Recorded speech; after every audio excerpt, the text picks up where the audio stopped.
Earlier today, we heard that Tucker Carlson is out at Fox News and that his last show was on Friday. We're getting new information that he was, in fact, fired unceremoniously without notification. I should say technically with notification. Apparently, they notified him 10 minutes before making the information public. So they just hit him up and said, you're out, your show's done, you're not doing any more, bye-bye. And it's shocking. Fox News basically just, ended themselves, especially as it pertains to a younger demographic, because Fox News' aging demographic is, well, it's just that, they're aging. So they definitely needed to capture young people, and they've lost it. The news is that Murdoch himself pushed for Tucker Carlson to be removed. So we got a bunch of other shocking information, of course, on, I should say, inversely. See, we're upset about the Tucker thing, but we're really excited for the Don Lemon thing. Don Lemon also got fired for apparently, this is great. I want to give a shout out to our good friend Vivek Ramaswamy. Apparently, when Don Lemon started insulting him arguing with him on air, that was the final straw for terminating Don Lemon from CNN. So he's gone. And then, of course, we have the second marketing executive removed from Anheuser-Busch, placed on leave over the Dylan Mulvaney Bud Light boycott scenario. So this is getting big. We got news that apparently Bud Light sales down for the next week. Bud Light sales were down for the next week about 17 to 21%, depending which metric you use, which is massive, and they're reeling from it. And I would say it's a bit worrisome. Dylan Mulvaney has not posted anything online in about 3 weeks. So I hope the people who care about Dylan are looking out for him and making sure everything's okay, because it seems like this person is in desperate need of some family care or people to be there for them in this time. I mean that sincerely, because it's got to be super stressful.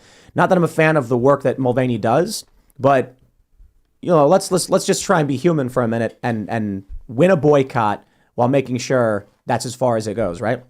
So before we get started, my friends, head over to castbrew.com and purchase our coffee to support our show. That's right. We've launched our own coffee brand. You can get Rise with Roberto Jr., our rooster, breakfast blend, and our Appalachian Nights Dark Roast, which are both available for pre-order right now. Should be shipping out soon. By the latest, it's May 5th is when they'll be shipped to you, and then we'll have them in regular stock. And we're going to even launch a subscription coffee service with new products rolling out probably every couple of weeks. Also, don't forget to go to timcast.com.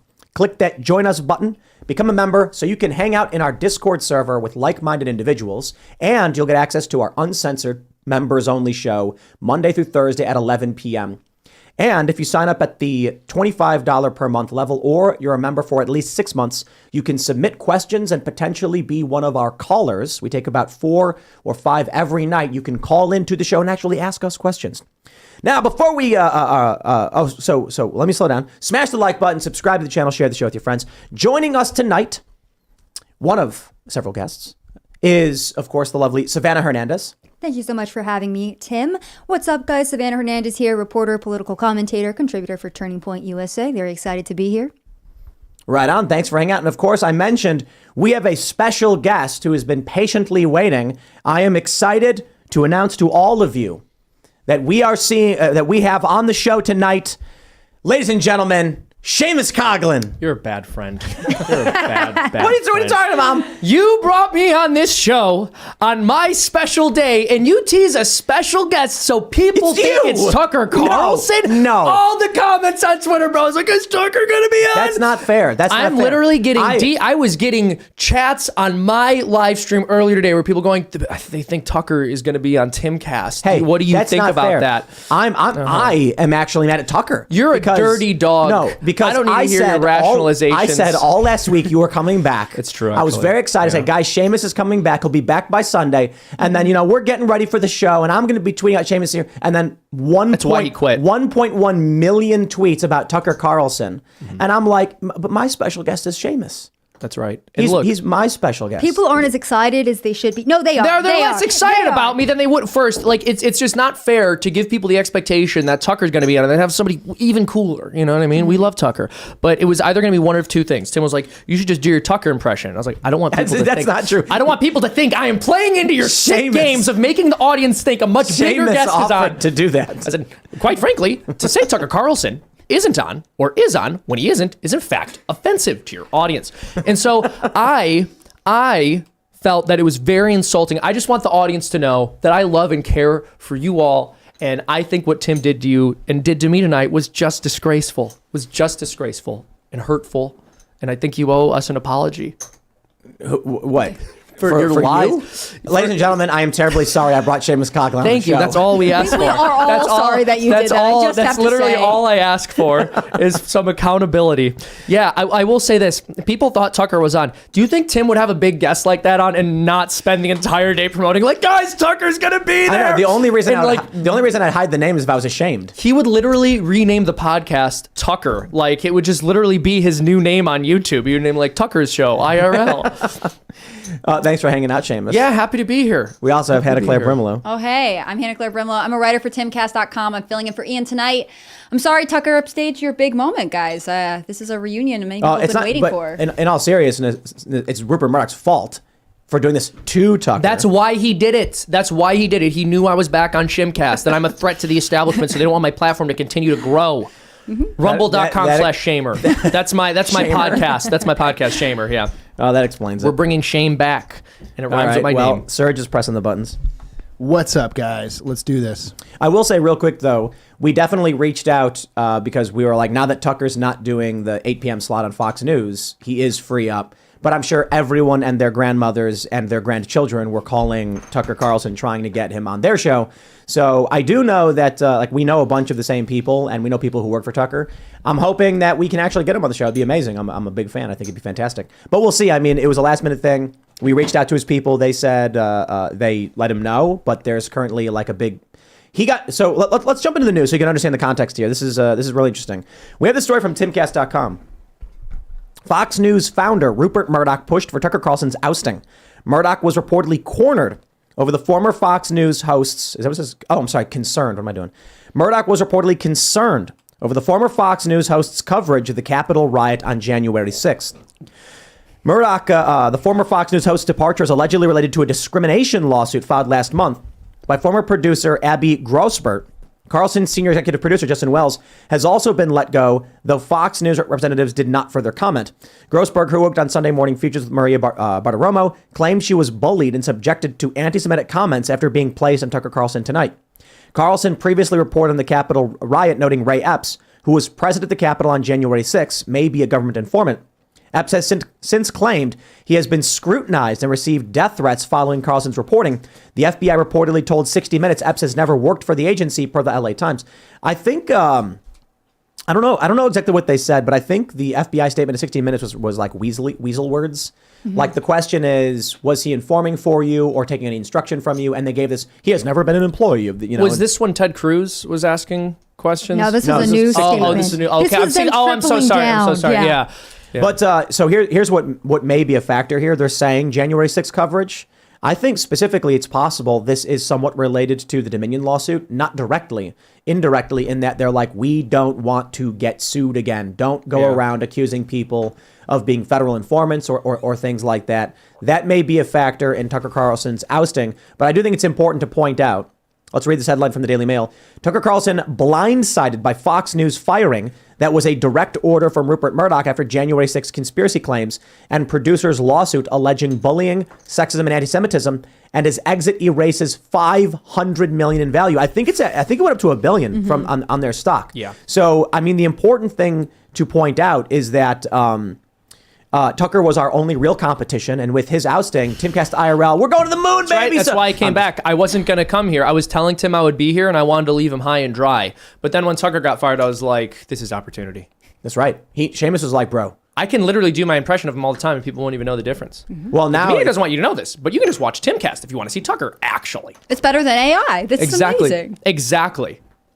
I do feel like this has the vibe of McDonald's deciding that it's not going to sell the Big Mac anymore because some people get sick from it. Like, they have lost so much money. Tucker Carlson has such a big following. How can they possibly fill this void now? Dude, honestly, the reason why he may or may not have been fired aside, I think that this is incredible for Tucker Carlson and for independent media as a whole, to be quite honest for you, because we already all knew that cable news was dead. Gen Z, the average human being, is not getting their news, from mainstream media anymore, to be quite honest with you. It's all coming from Twitter. I mean, I've only ever watched Tucker Carlson segments on Twitter, to be quite honest with you. So I really don't think that this is going to impact him very much. He's only going to get bigger. We all know that. And yeah, good luck to Fox News after this, because they just completely destroyed themselves. I hope you're right. I don't know that I'm so optimistic. I think you're right about Fox News destroying themselves. But part of what concerns me is that there are millions of people in this country who still believe that the dominant media culture has any credibility.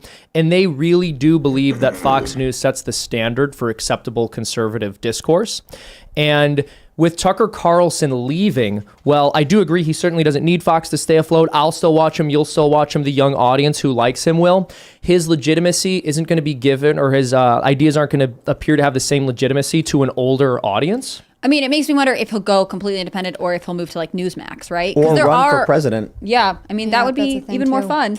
Here's the thing. I hope you're right. I hope you're right, and Tucker just continues to grow and blow up. The thing that people don't realize, right, with Fox News as they exist is while CNN is the network that tells you what you're supposed to believe, Fox is the network that tells you what you're allowed to believe. You might not like the flavor CNN is offering, and so here's the outer limit over here of what you're allowed to voice and believe. And what Tucker Carlson did is he moved the Overton window they had there more towards the direction of anti-establishment truth speaking, as opposed to catering to the vision of what conservatives should be that the establishment right has been trying to promote for decades. Well, yeah, a Fox, like Hannity is, he's the guy who says the big things that control stuff are bad. So you should just sit there and listen to me yell about it so that they can keep doing whatever they want. Mm-hmm. And then Tucker Carlson is like, Actually, they shouldn't be doing that. And here's an alternate theory. This is one thing that conservatives have really struggled with in media is what Fox will do and what a lot of these right-wing pundits will do is they will poke holes in the media narrative, but they won't offer a counter narrative. And so when we have Tucker Carlson talking about January 6th and Ray Epps, what he's essentially doing is filling in the gaps for people. He's saying, here's this guy who we saw inciting, arguably, allegedly, right? We have the footage of it. That's not alleged, but whether that's something he would be prosecuted with inciting violence for is another story. However, what a traditional Fox News host might say is, well, look at all of these holes in the left's narrative, but they wouldn't say, here's the alternate explanation. And in fact, they would say, anyone who promotes that alternate explanation is a far-right lunatic, and I'm not one of those guys. Tucker Carlson was actually willing to give you substance aside from the left is wrong. agreed. Yeah, I think he did bring forward a lot of topics and, like you said, points that we would not have normally heard from a Hannity, maybe even from a Laura Ingraham. A lot of people talking about, too, how Jesse Waters may be the only last person at Fox News that people could really trust, who could maybe even follow Tucker Carlson. So, yeah, this is going to be a big hit. Like you said, too, the older generation that does still look to the mainstream media and view them as a legitimate source of news. We'll see what happens in the future, but like I said, I think that this is actually a good thing. I'm trying to look at the positives of this. Hear you. You know what I mean? Just with Tucker leaving Fox now, we know the corporate media is a laughing stock. Nobody trusts them. Elon is taking over Twitter now. Independent journalism is really thriving. So yeah, I've been blackpilled about a lot in the nation, and so I think that I'm excited about where we're at in regards to independent journalism and the freedom that people now have to be able to tell the truth a little bit more. Take a look at this story from Politico. It's interesting. Tucker Carlson's exit shows who's the real star at Fox. No one is irreplaceable. And they go on to make the stupidest argument I've ever heard, that Glenn Beck wasn't the star in 2009 when he generated the largest viewership in the 5 p.m. hour. Bill O'Reilly wasn't, blah, blah, blah. They're arguing that Fox will easily replace Tucker Carlson in the 8 p.m. slot. And I gotta tell you, they will not. No. Yeah, they've already tried doing, I can't remember what show it was. They had one slot recently in the past year or whatever, where they were doing rotating series of guest hosts, trying to figure out who would be a good personality, and it didn't go anywhere.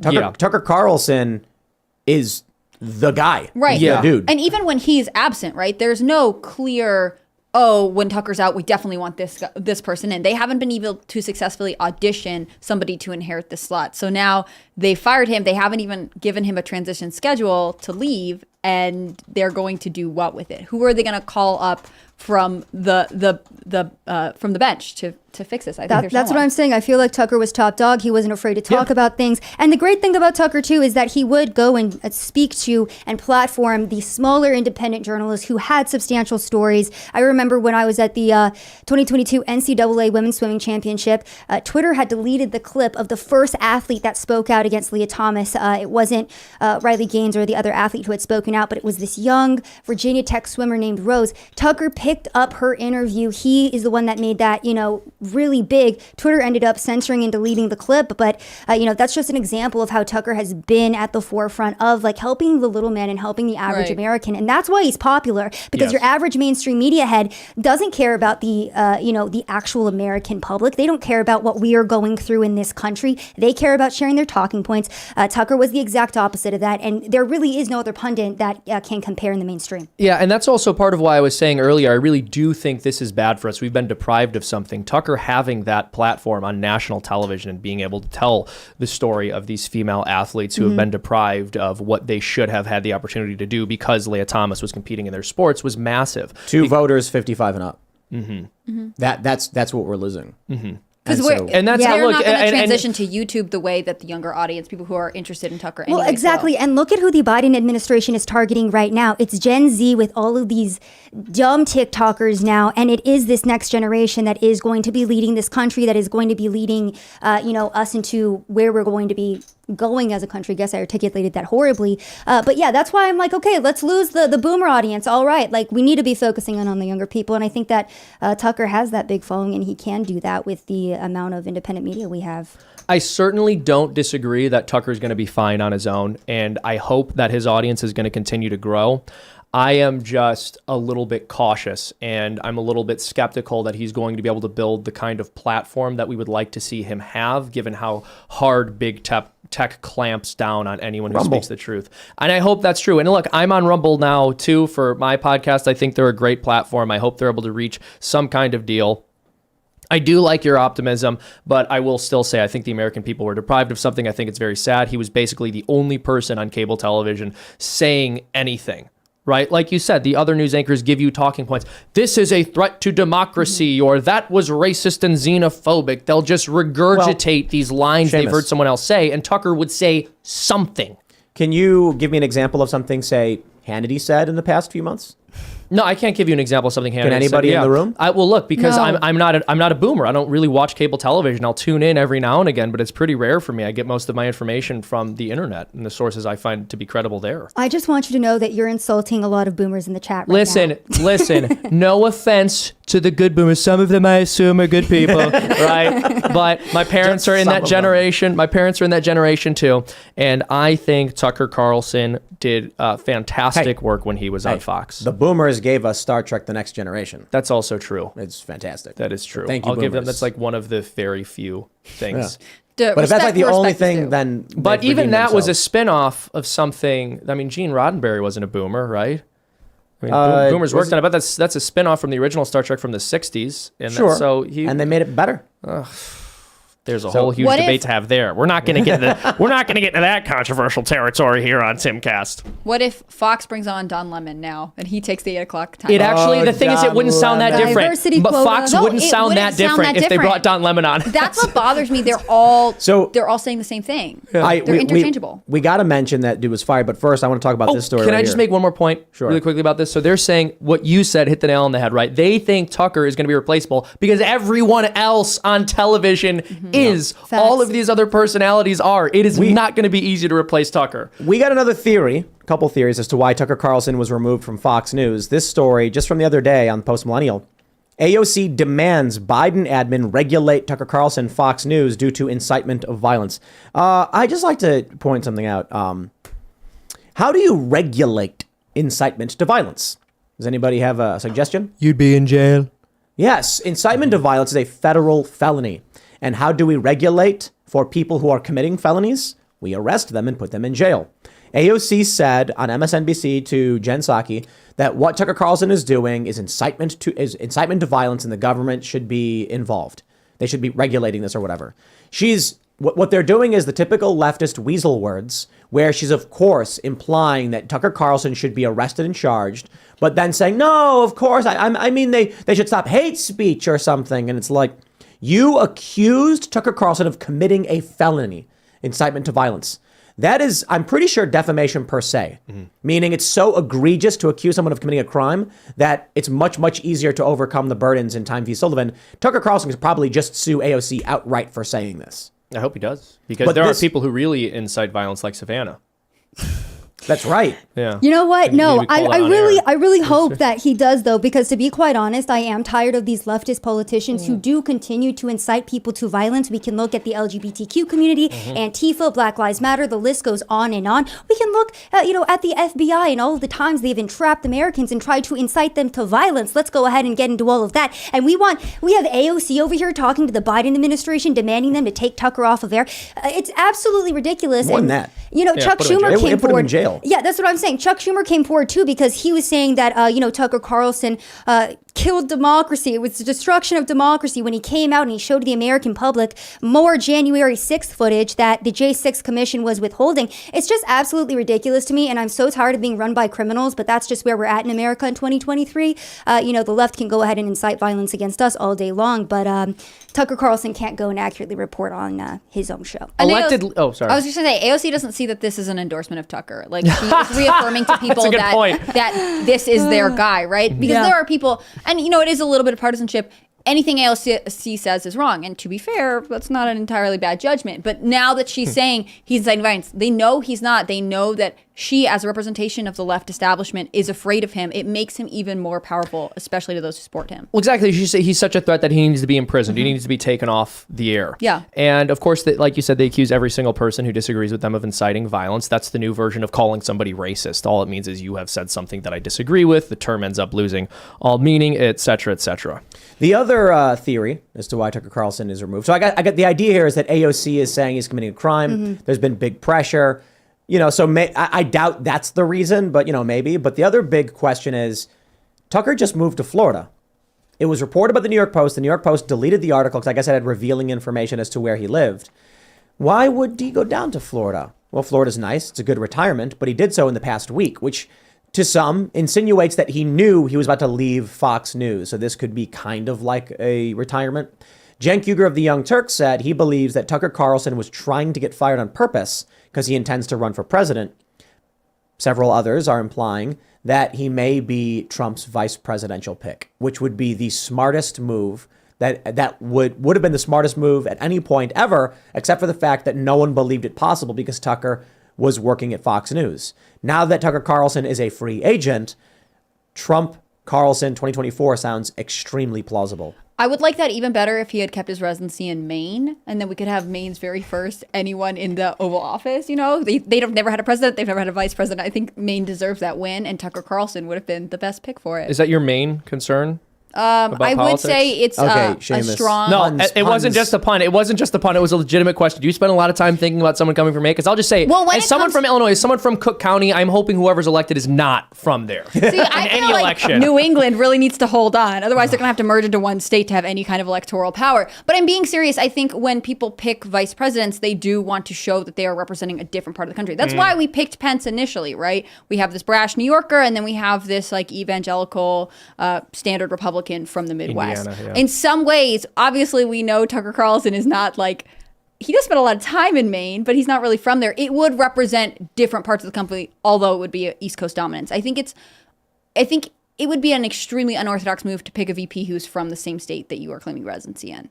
Although I will say, I have not been interested in following the 2024 pre-election stuff so far. I feel like Trump's kind of bored me. I'm not going to lie, the constant bickering with DeSantis. But Tucker being involved, obviously it's not confirmed that he's going to be VP, but him just being involved in, the speculations that this could now be a thing has made 2024 a lot more exciting. I would say. Yeah.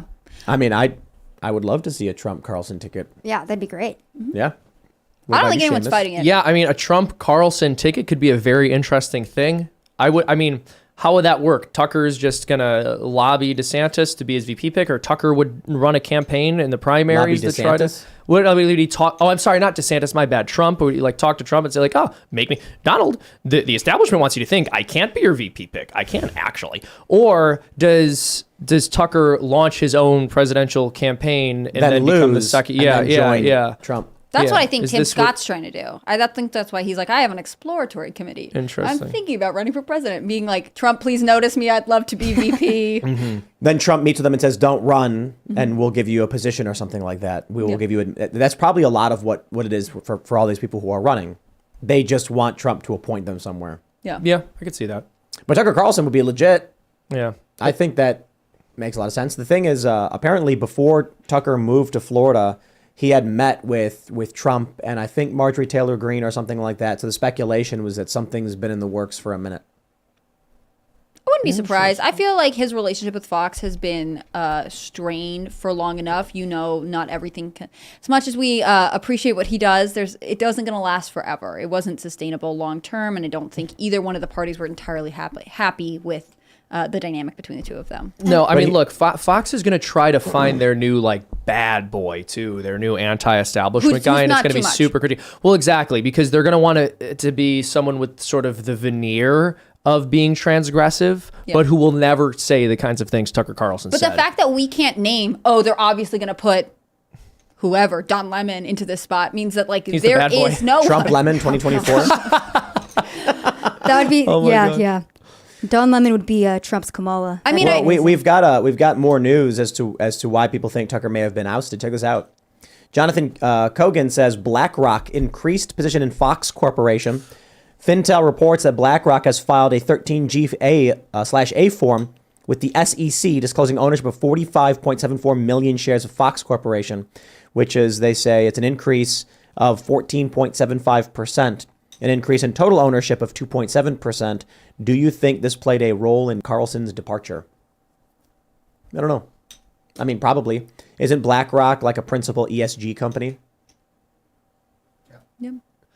Interesting. I mean, it certainly could be a factor. Certainly could be a factor. I don't think they're in love with Tucker Carlson and what he's saying and doing. I don't think anyone in corporate He's the America only one was. on TV The pushing only back against corporation, the only corporation he was earning money for didn't even like him. So Yeah. Has Tucker criticized BlackRock before? I wouldn't be surprised. Yeah, he has to have. But I mean, that's the thing. Yep. BlackRock's the one company he's like, for actually, years. I like them. For years, my Tucker friends. Carlson has had multiple segments talking about BlackRock. Yeah. Well, see, and the amount of things that he's talked about from, again, January 6th, the FBI, the DOJ, all of the corruption in that, from the economy to the border, it's like he was talking about real substantial issues, not the distractions that the mainstream is continuously pushing our way. So it was only a matter of time before he was eventually taken off air because, I mean, we've all seen how powerful Tucker's segments were. We've all seen, how much sway he had in the public, how much support he does have. So, yeah, I mean, I wasn't even surprised when I saw this, to be quite honest. Yeah, it was only a matter of time, right? He wasn't going Yeah. to spend the rest of his career there. But, I mean, how old is he? He's in late 40s? No, he's older than that, I think. He's in his 50s. 50s? Because he has kids who were like Yeah, out I of think college probably and early stuff, 50s right? Really? now. Yeah. 53 years old. I mean, 53! Oh, wow. I love that that's the picture that comes up when you Google him. It's the exact picture you think would come up. It's the face. The face where he's scrunching his face. He's like, He's 53. He's not quite at retirement yet, but he is at be the VP age, I guess. it's what retirement ain't about your age. It's about your bank account. This And he's got a man, big one. He had to absolutely step out if he wanted to. There's- I don't there- think he wants to though. But There's I- other questions about whether or not he just saw how much money was being made by people who were independent, and he realized that Fox News was just taking everything from him. I can see it. I He's like, mean- I'm going to be like Tim Pool. No one's going to be taking my cash from me. The except for downside- How much Seamus. Money is he making? That's Yeah. too much money. How much money is Tim making? No one should have that much. The government needs to take that. He makes that much to voice Dr. Fauci on Freedom Tunes? It's ridiculous. Well, That let's is- see, that is and I it. wonder how much Fox News was trying to censor and suppress what he was trying to discuss. I wonder Yeah. how much that was going on behind the scenes as well. So yeah, that is why, again, the independent media is so enticing to so many people because then you're not tethered to anybody or anything. You have nobody lording over you, telling you what you can and cannot say. And people have been making the meme all day, Tucker Carlson Unleashed, which I think is spot on. But what if he didn't even want to talk about politics this whole time, and that's how Fox got him? He wants to be like a Minecraft just talking about, like, YouTuber. he has, like, He's like, actually, if I use my diamond axe and keep hitting this, I don't He's got play a cooking Minecraft, show but that he he's- really wants to like get off the ground. He's like, here's my video essay on why SpongeBob got bad after the first 10 years. He's playing Overwatch. I just think that Hearthstone. part of it isn't even about retiring. It's that the landscape I of think American people are a little- politics. Shh, I'm talking. No, I'm just kidding. That was ABC. It's so rude for interrupting me. I think that the we landscape go. of American media and politics has changed so dramatically that no one who goes into media right now knows exactly where their career will be in 10 years. And I think that's always been true of Tucker Carlson. It would be surprising to me if he hadn't seen some sort of writing on the walls and been plotting an exit. The weirdest thing about this to me is that it's so abrupt. I don't know if it was apparently like he got 10 minutes notice. Yeah. But let's look. Well, I know that we are all sitting here somber and serious, but we have a very, very similar story that will allow us to laugh. And that story is Don Lemon says he was fired by CNN. Lemon said he's stunned and learned the news from his agent. Quote, Don will forever be a part of the CNN family. We thank him for his contributions over the past 17 years. We wish him well and we'll be cheering him on in his future endeavors. Well, I'll be cheering on his departure, so we're all cheering for something. How about that, CNN? After 17 years at CNN, I would have thought that someone in management would have had the decency to tell me directly. At no time was I ever given any indication that I would not be able to continue to do the work that I have loved at the network. It is clear that there are some larger issues at play. Now, I got to agree. First James O'Keefe, then Don Lemon. People are going after very okay, so we are concerned about James O'Keefe and Tucker Carlson. We're actually happy about the Don Lemon thing. So it is strange, though. I mean, a lot of shakeup in media. Yeah. So what you saying? No one at CNN actually told him? Apparently, he's lying. Oh, okay. I guess He CNN. released Well, that's why he statement. worked there. Yeah. Can I just say that my Yes. favorite part about his firing is that he couldn't even accurately report on his own firing. yeah, Come on, exactly. Don, damn. I mean, it's also interesting to me that we're all like, oh, so Tucker's probably going to go independent. Whereas, like, Don Lemon, we're like, what is he going to do? By tomorrow, he's out. gonna be What holding a, happens to him? a foam cup. What happened to Brian Stelter? That's where Don Lemon's going. We just know he is not going independent. And partially this, like, how could they do this to me statement proves how much he wants to stay with the machine. It's just such a clear contrast in the mentalities, right? We have no hope for him. Did you guys see Brian Stelter on that? He did that interview. Who was that interview with? I think it was News Nation or something. And he's like, why were you fired, Brian? And he's like, I don't know. I really have no idea. And everyone's like, really, Brian? You don't- really? you're You not don't sure? know? Your boss explained exactly why he was firing people. And it's like, your boss comes out and says, I'm going to fire partisan actors who are activists and not journalists. Brian Stelter, you're fired. Whoa, me? I wonder why that happened. Yeah. How could you do this to me, says Brian. No, Well, that's Don Lemon is like, I can't believe this happened. Are you kidding, dude? Also- you made Caitlin Collins cry. It's been reported. Yeah. Oh, I mean, well, part of it is this idea, like, how could senior management not contact me? Like, maybe it's because they don't want to talk to you because you're difficult to deal with. Like, that's why they made that's a good your point. own agent tell you, because they didn't want to have a scene in the building. They didn't want to deal with a call. Like, Yeah. When paints- Sometimes a inclusion person is goes like a too far. maniac. That's a Right. fair point. And, like, And Don Lemon fits that profile. You know what I mean? No, I've he's never met so him. rational. What are you talking about? Tim, you hired canceled people. You should hire Don Lemon, dude.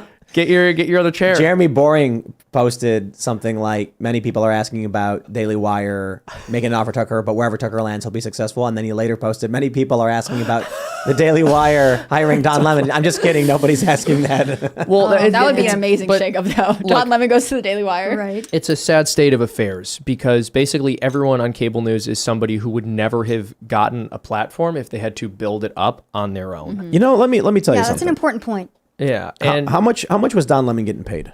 Too much. Also, to have been with a network for 17 years. $4 million. well, Let's see. His salary is estimated to be $4 million per year. I'm thinking about that, right? Nobody likes Don Lemon. Like, even the left doesn't like Don Lemon. Nobody likes him. oh, now I'm starting to feel bad for him, Tim. You're really going in on this But guy. I It's okay. It's okay. He can just move to San Francisco and get reparations. He'll be fine.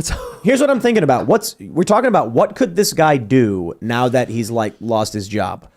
He can't get a job at a movie theater as a manager, right? Because they'd be like, dude, you're Don Lemon. Like, it's going to cause issues for us. You're overqualified. You're bad for our brand, It's not- man. it's- Get out. No, it is. Yeah, yeah. like high profile individuals can't get regular jobs for the most part because they're just like, you're a huge liability. We don't want the attention. We don't want the commotion. And we don't believe that you'd actually take the job and stick with it. So Don Lemon, where could he possibly go? I'm imagining what it would be like to be Don Lemon and to be hanging out, semi-retired because you got fired at a bar. Do you think people are going to go up to Don Lemon and be like, hey man, I'm a big fan. Sorry to hear what happened? No way. Well, it depends on the kind of bar, I guess. No, I don't think based on the way the left and the right view Don Lemon, fair. that there's any circumstance where he shows up somewhere and they're like, wow, Don Lemon, I'm just a big fan of your work. They might be like, oh yeah, you're Don Lemon. How about that? You never go to the center left bar down the street? He's not even center left. I know. He's like He's like weirdo panderist corporatist. Yeah. And people are going to be like, look, it's Don Lemon. Get a job. Dude, I that's think what they're going to do. He's going to become a Twitch streamer. And he's going to be biggest one. I think that would be an amazing character arc. But also, I think he's going to do what a lot of people who kind of fail their way out of the career they're in, whether it be media or politics, and he's going to go into academia. He's just going to become a professor. Some college is going to be like, oh, Don Lemon, really good point. we will just give you tenure right away, and you can teach the next generation of people, and then we get to bring you out whenever we're like, look how fancy our he school checks is. all the DEI boxes as well, so that's a good point. He And is- this is the reason why, as well, media is so dead, because the next generation of journalism students are being taught and indoctrinated by people like Don Lemon and Brian Stelter. It's truly incredible. Yeah. It's not a great system, but it's the one that exists. Not that you because need- that's where Liz Cheney is. No. Liz Cheney's teaching at University of Virginia? And I don't What think is she anybody teaching? actually watched Don Lemon. But he's a name people know. So I think I agree with Hannah Claire that some university will be like, Bro, we what, only Just to hire make people us who seem don't fancy. know anything. what if CNN offered you Fancy. $4 million a year to host the morning show with Caitlin Collins? I would say that's far too much. It's going to be a giant waste of money. I'm going to go do it. And then I would go in there, and on the first day, I would say everything that they... No, I mean, I'd say CNN, reach out to me. Let's have a conversation. You can contact my people. But I mean, it's a serious Do question, you think? though. Yeah. What are you really like? What would I have CNN had a Should- show with should- me? if I would a- explain. I would explain to the public why the sexual revolution is a farce Yeah. and this country's You just great get Christian a really- values, and that would be my morning show. I'd be like, this coffee is terrible, but you know what's even worse?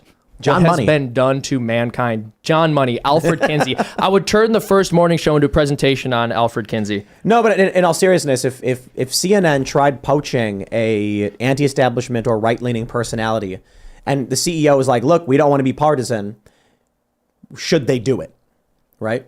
Like, would you take a morning anchor position at CNN? Absolutely not. You Liar. wouldn't? No, But I don't know if wouldn't. that... Yes, but, you but, would. But, I'm not a money person, and CNN is a laughing stock. I'd be embarrassed to work there, to You be quite love to work honest for with you. See, I feel like Seamus is kind of right to be like, yes, I'll take the money, and then I'll just continue to be myself. And I'll just do it. Like, let And me- they can fire me. Like, if you have an ironclad contract where it's like, if you want to fire me, you have to pay me an additional $1 million. Like, No, just but see, run it out for 6 weeks. The reason why I right? wouldn't go there is because, again, I really do truly feel like corporate media is dead. So going to CNN would just kill my career. It'd just be pointless. Yeah, for me to you're do. picking but meat you off the could be- carcass, but you're still making $4 All right, million. exploit them. and All right, getting- I see what you're saying. You see what I Yeah, that's mean? what I'm saying. Like, you go into CNN, you look at the camera, and you explain all of the horrible things that the industrial military complex is doing and the wars they're pushing us into. And the You explain Fed. to them, Yeah. and the Fed. You explain to them the farce of sexual liberation. You explain to them what's happening to these children who are being then- mutilated by doctors. and then you lead a segment with a few moments of prayer, silent prayer. exactly. And then they're like, all right, now we gotta get There's him no out. way. If you want to reach the people most in need, actually going to CNN is essentially a missionary trip Exactly. to the other side. Oh yeah, Tim, you just asked me if I would go to Nineveh for $4 million or whether I would go into the belly of that whale. I'm choosing the whale. You're better than me. You're better Well, than me. Jonah did it first too, and you know.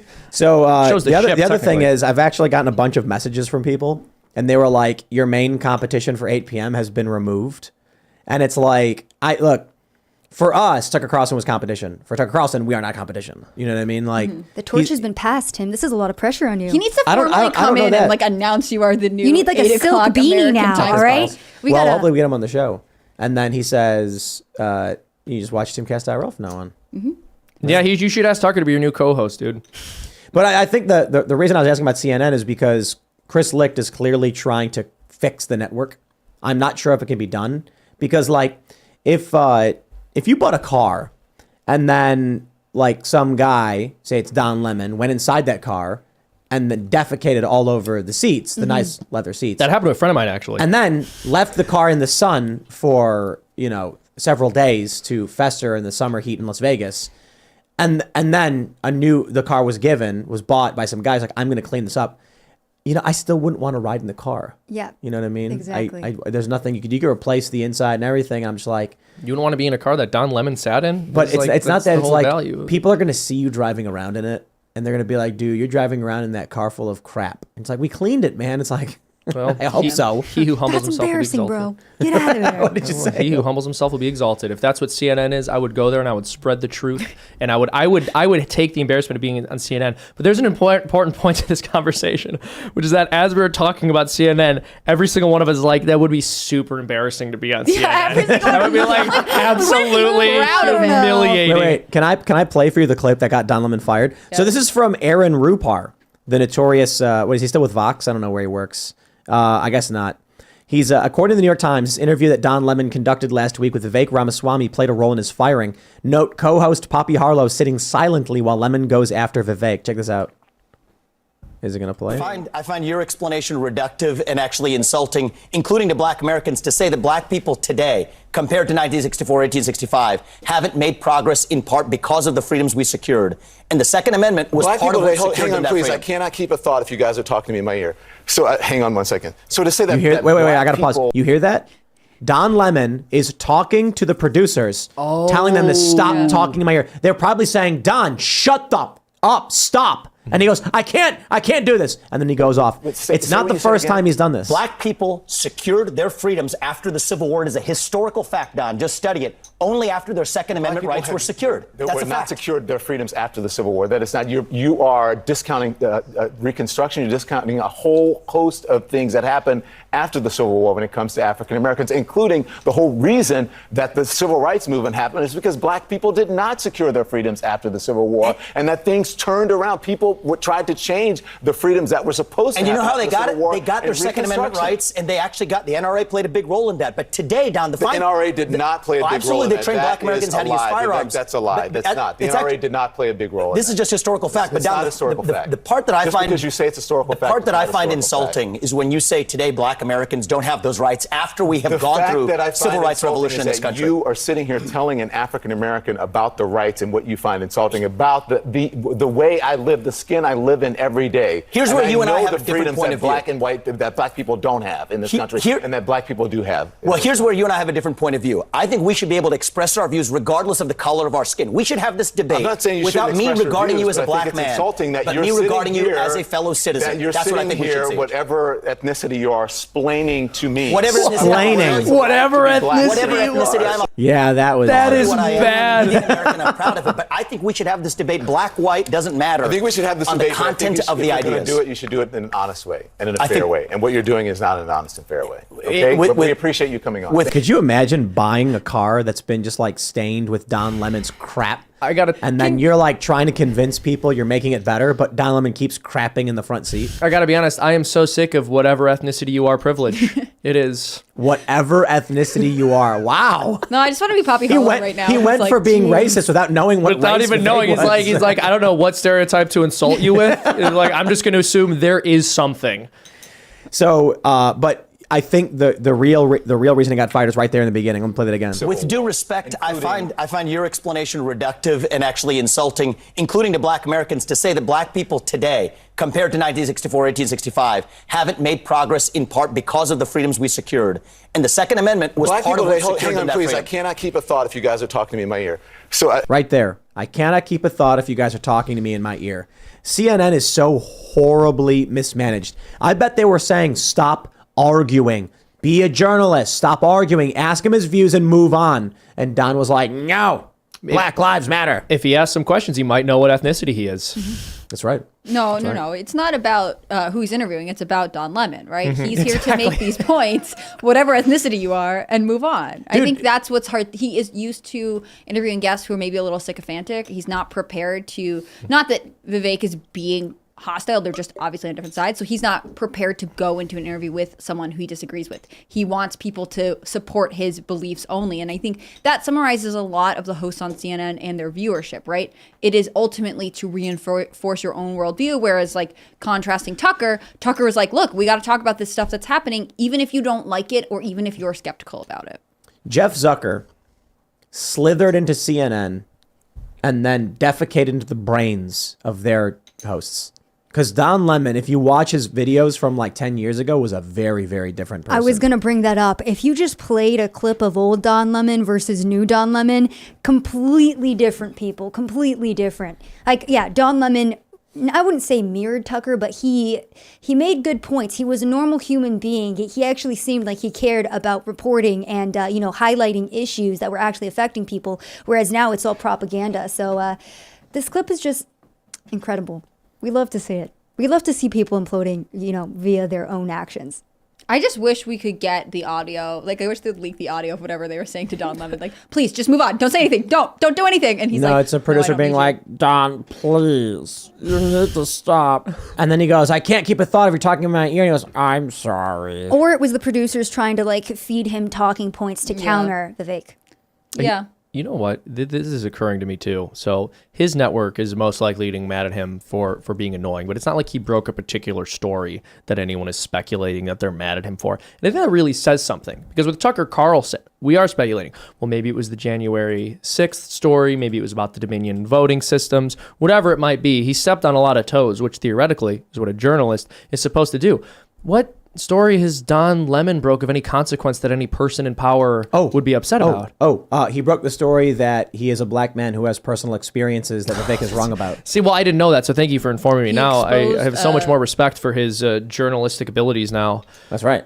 His lived experience, you mean. Couldn't figure out whatever ethnicity that guy was. His lived experience. Yeah, but he knew about his own lived experience. Isn't that so dismissive, though, to hold your own ethnic or racial identity as so important to you and then just totally dismiss somebody else? It's like, whatever you are. I mean, but that's the entire modern day. Yeah. It's either your race or sexuality, whatever makes you the most special, and then you just use that to discount anybody who disagrees with your claims. That's it. So easy. For sure, but if you're going to be race obsessed, at least be obsessed with my actual race. Remember that? Instead of whatever you are as Stan. I'm not from whatever you are as Stan. There was a phone call interview, and there was a black radio host, and there was like a white woman, and she was like, Yes. well, you wouldn't understand because you're white. And he goes, what? Ma'am, I'm black. And she's like, what? And he's like, I'm black. And she's like, you are? Like, her whole worldview was just totally racist, and she couldn't understand that there are like black people who have opinions. Isn't the weirdest thing? These white liberals who are like, they can't fathom someone like Candace Owens or Larry Elder or Thomas Sowell. Those people must be white supremacists or something. Or That's my self-hate. favorite Or not thing to exist be. at all. Yeah, people tell me that I want to be white so bad because I use my brain and I've done research regarding why our country is where it is. So that means I'm trying to be a white person, apparently. Yeah, I remember, I've told this story before about when I was at the Dakota Access Pipeline protest and had a white dude tell me that when he mentioned that being on time for meetings was colonial thinking. No, that's what he told me. And then I was like, what are you talking about? I was like, I have a meeting. I got to leave. And he's like, that's what the colonists, Native Americans, they didn't do that. They just, they knew when to wake up. And then I was like, what are you talking about? Asians have schedules too. Like, what? And he was like, yeah, but let's be real. Like, white people brought that stuff to Asia. And I was like, Asians invented the compass 1,000 years before you did, dude. I'm not going to sit here and listen to a white supremacist tell me he invented all culture in the world. But these people genuinely believe it. Mm-hmm. They're white people who think they did everything and anything good and like stoic or work related or responsible they think it's just them and they must bring it to all of the lowly others. Exactly. Well, it's not just that, right? Because then they hate those things. They hate those good things, and they also blame white people for them at the same time while taking credit for them. So yeah, something like having schedules and being on time, that's why people think. Like the ancient Egyptians had sundials. Other cultures have had a concept of linear time, as it turns out. Like people figured out pretty early on that one thing happens after another thing. and that you can figure out what you're going to do based on what things in nature do in their cycles, like where the sun is at in the sky, for example. And when we got to harvest the grains Yes. to make our beer. Yeah, Which exactly. started in North Africa, Northeast Africa. Let's read this next story. We'll jump out of the cable news stuff and into the boycott stuff. We got this big story from Breitbart. Bud Light marketing executive Daniel Blake on leave after Dylan Mulvaney ad campaign. Ladies and gentlemen, 2 different marketing executives have been placed on leave by the company. You know what's really crazy? Instead of just saying, we're sorry, they just removed 2 people, which is a huge victory. I got to be honest. I'm happy to hear it, but they can't apologize? Well, they put out a patriotic ad, Tim. That was it. They have apologized. What else? Yeah. do It was you like want? the next day. And it then was they like, sidestepped the entire apology. I gotta give a shout out to John Oliver, who I think is as dumb as a box of rocks, but had a good joke. He was like, I think it was Oliver. He said the commercial was basically typing in America, freedom, patriot, sorry. And that's what would come out. And Yeah. I'm like, Classic. that's actually pretty good. Like that's basically what they did. And they tried doing the 9/11 thing, like insult to injury.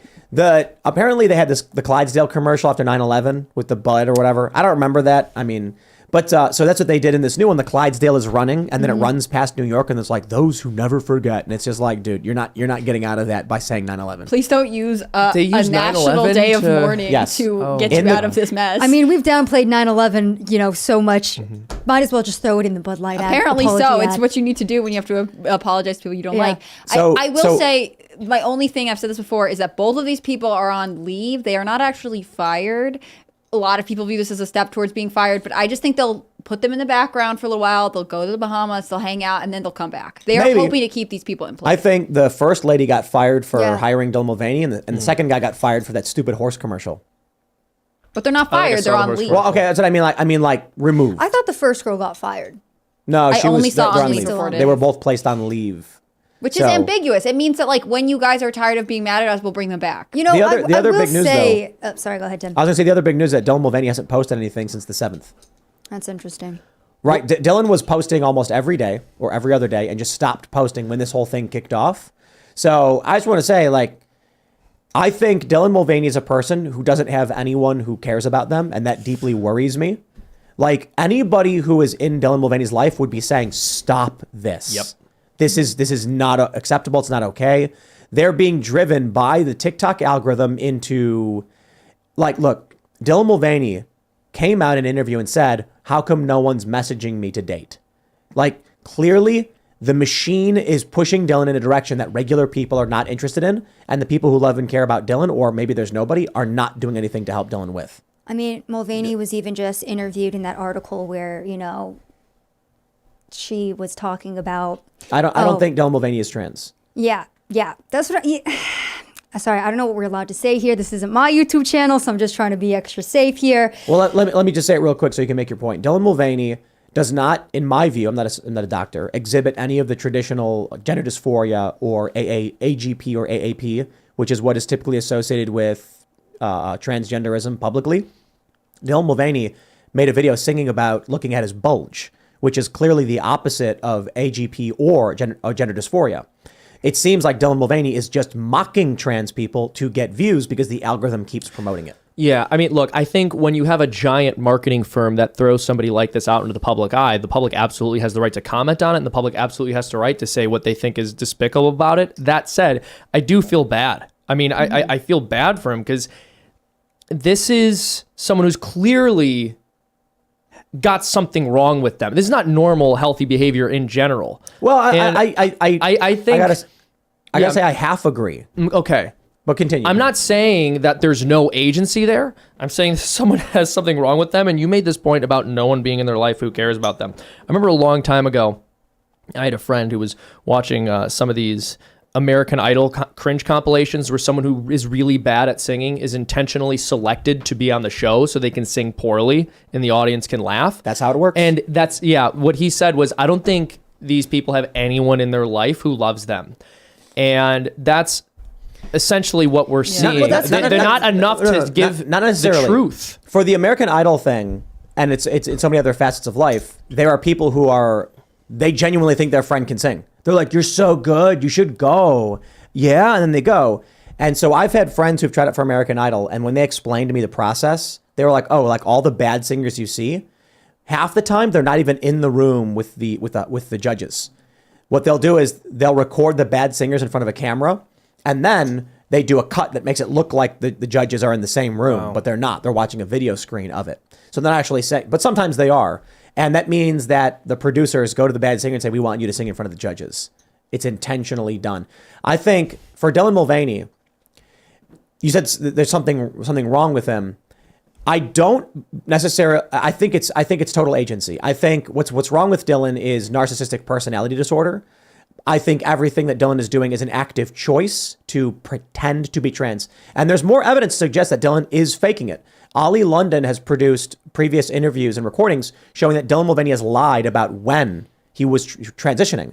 And other trans people have come out on YouTube videos saying Dylan is clearly not taking estrogen, despite saying on 2 different occasions that he had started taking it at 2 different times. Yeah. So not only does he contradict himself, but these other trans YouTubers have said it doesn't look like he's even taking estrogen at all based on his body. It makes it even more bizarre to me because Dylan did undergo serious plastic surgery, right? Like No, it makes this. I think that was But just societal pressure. that. To be quite honest with you. That's been explained too.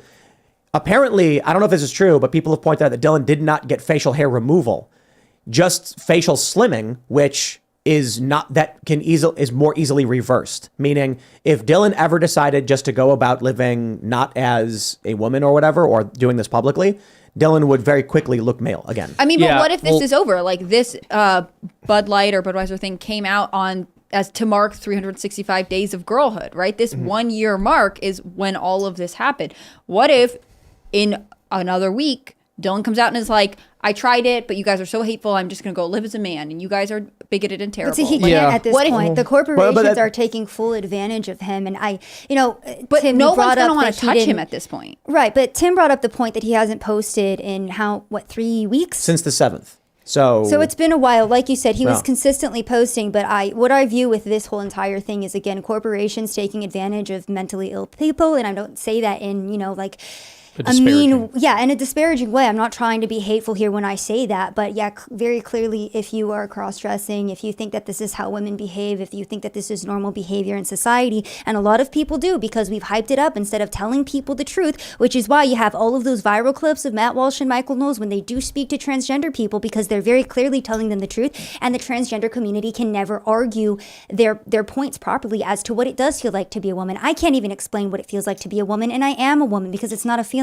It's something that you're born with, right? You're either a man or a woman. There's no reference point. Yeah, exactly. And so this is just corporations taking full advantage of easily manipulated people. Tim, I was talking with you about the United Airlines transgender that was platformed, given all of the affirmation, put into an advertisement, and ended up offing themselves because of, I don't know, whatever pressure. And, I was actually in front of SCOTUS for the Trans Day of Vengeance that got canceled as well. I was speaking to a transgender woman who was basically saying, oh, yeah, I self-harm to get attention because I want to be visible. And that's why the trans community commits self-harm. I think this is one of the big issues with what we're seeing with Dylan Mulvaney. First, that what I see in Dylan Mulvaney is narcissistic sociopathy, not gender dysphoria. When the people who are experiencing gender dysphoria, they're not doing what Dylan Mulvaney does, dancing around in the woods in high heels and singing "Look at My Bulge" over and over again, and keeping facial hair and other things like that. Well, and what's happening is these big tech platforms, like Jack Dorsey said all those years ago, were concerned about suicide rates. So they started offering up social media protections for these people, which was then quickly exploited by people who want fame and attention but don't want to get any penalties. So let me explain it this way. If you post right-wing memes on social media, let's say before Elon Musk bought Twitter, you were banned. Carpe Donktum was banned and broke no rules, but you don't post those memes. So how do you exploit human emotion for clicks and views and avoid getting banned? You do it from the left. The easiest path is exactly what Dylan Mulvaney is doing. The algorithm proves it. When you look at Dylan's earliest content, it was animals. It was Dylan on The Price is Right. And then when Dylan made a trans video, boom, that's when he started getting traffic, started getting fame, and he chased after it. Well, remember the video too that came out where he was like, oh, I can't find any roles as I can't even remember what he said, but he was basically like, oh, my friend wrote a role for me as a more like trans feminine person. And, you know, again, like he has been trying to adhere to this. He did find fame in this, and it does seem like he has stuck to this, and he is really, you know, taking it as far as he can. Yeah. I think the issue with that was that Dylan had previously said that they were trans, deleted the video, and then later, once again, came out as trans. Like the Right. whole thing was staged as like it was a fake coming out. I guess one thing I'll say about this is that I don't even like being exposed to this. The fact that kids are exposed to this is what bothers me That's an That's issue. TikTok. the most. Yeah. So do we ban TikTok?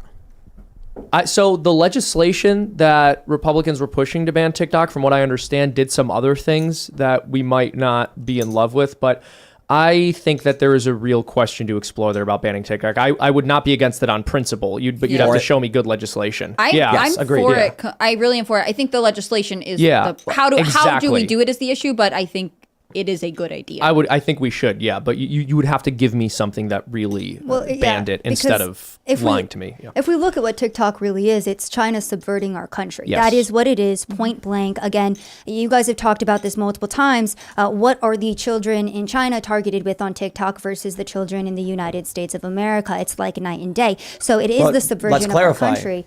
They don't actually have TikTok in China. They have something similar called something else.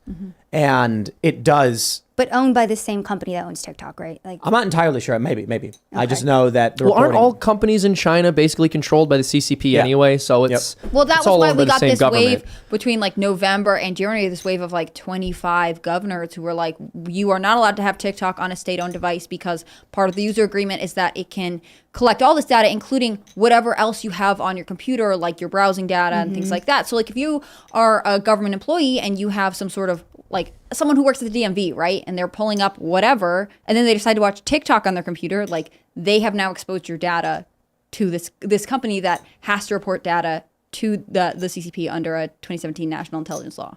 Yeah. Like, I don't really think that we need this. And I know people say like, oh, free speech, things like that. Like, build a competitor, have something else. Like, I'm not saying you can't say the things that you say on TikTok. I just don't want that technology that is serving a different entity. It's not serving the people of the United States in the country. Yeah, well, also freedom of speech does not mean that foreign adversaries are able to collect data on all of your intelligence officials and your government and your citizens. but see, the problem is our own corrupt government that is, instead of fixing the subversion by the Chinese problem, is instead saying, here's the Patriot Act 2.0. We are Yep. going to instead fix this problem, use it to further come down on your constitutional rights. So classic government once again. Let's talk about things that we can do. Let me pull up this story from the New York Post. Bud Light suffers staggering 17% sales plunge amid Dylan Mulvaney controversy.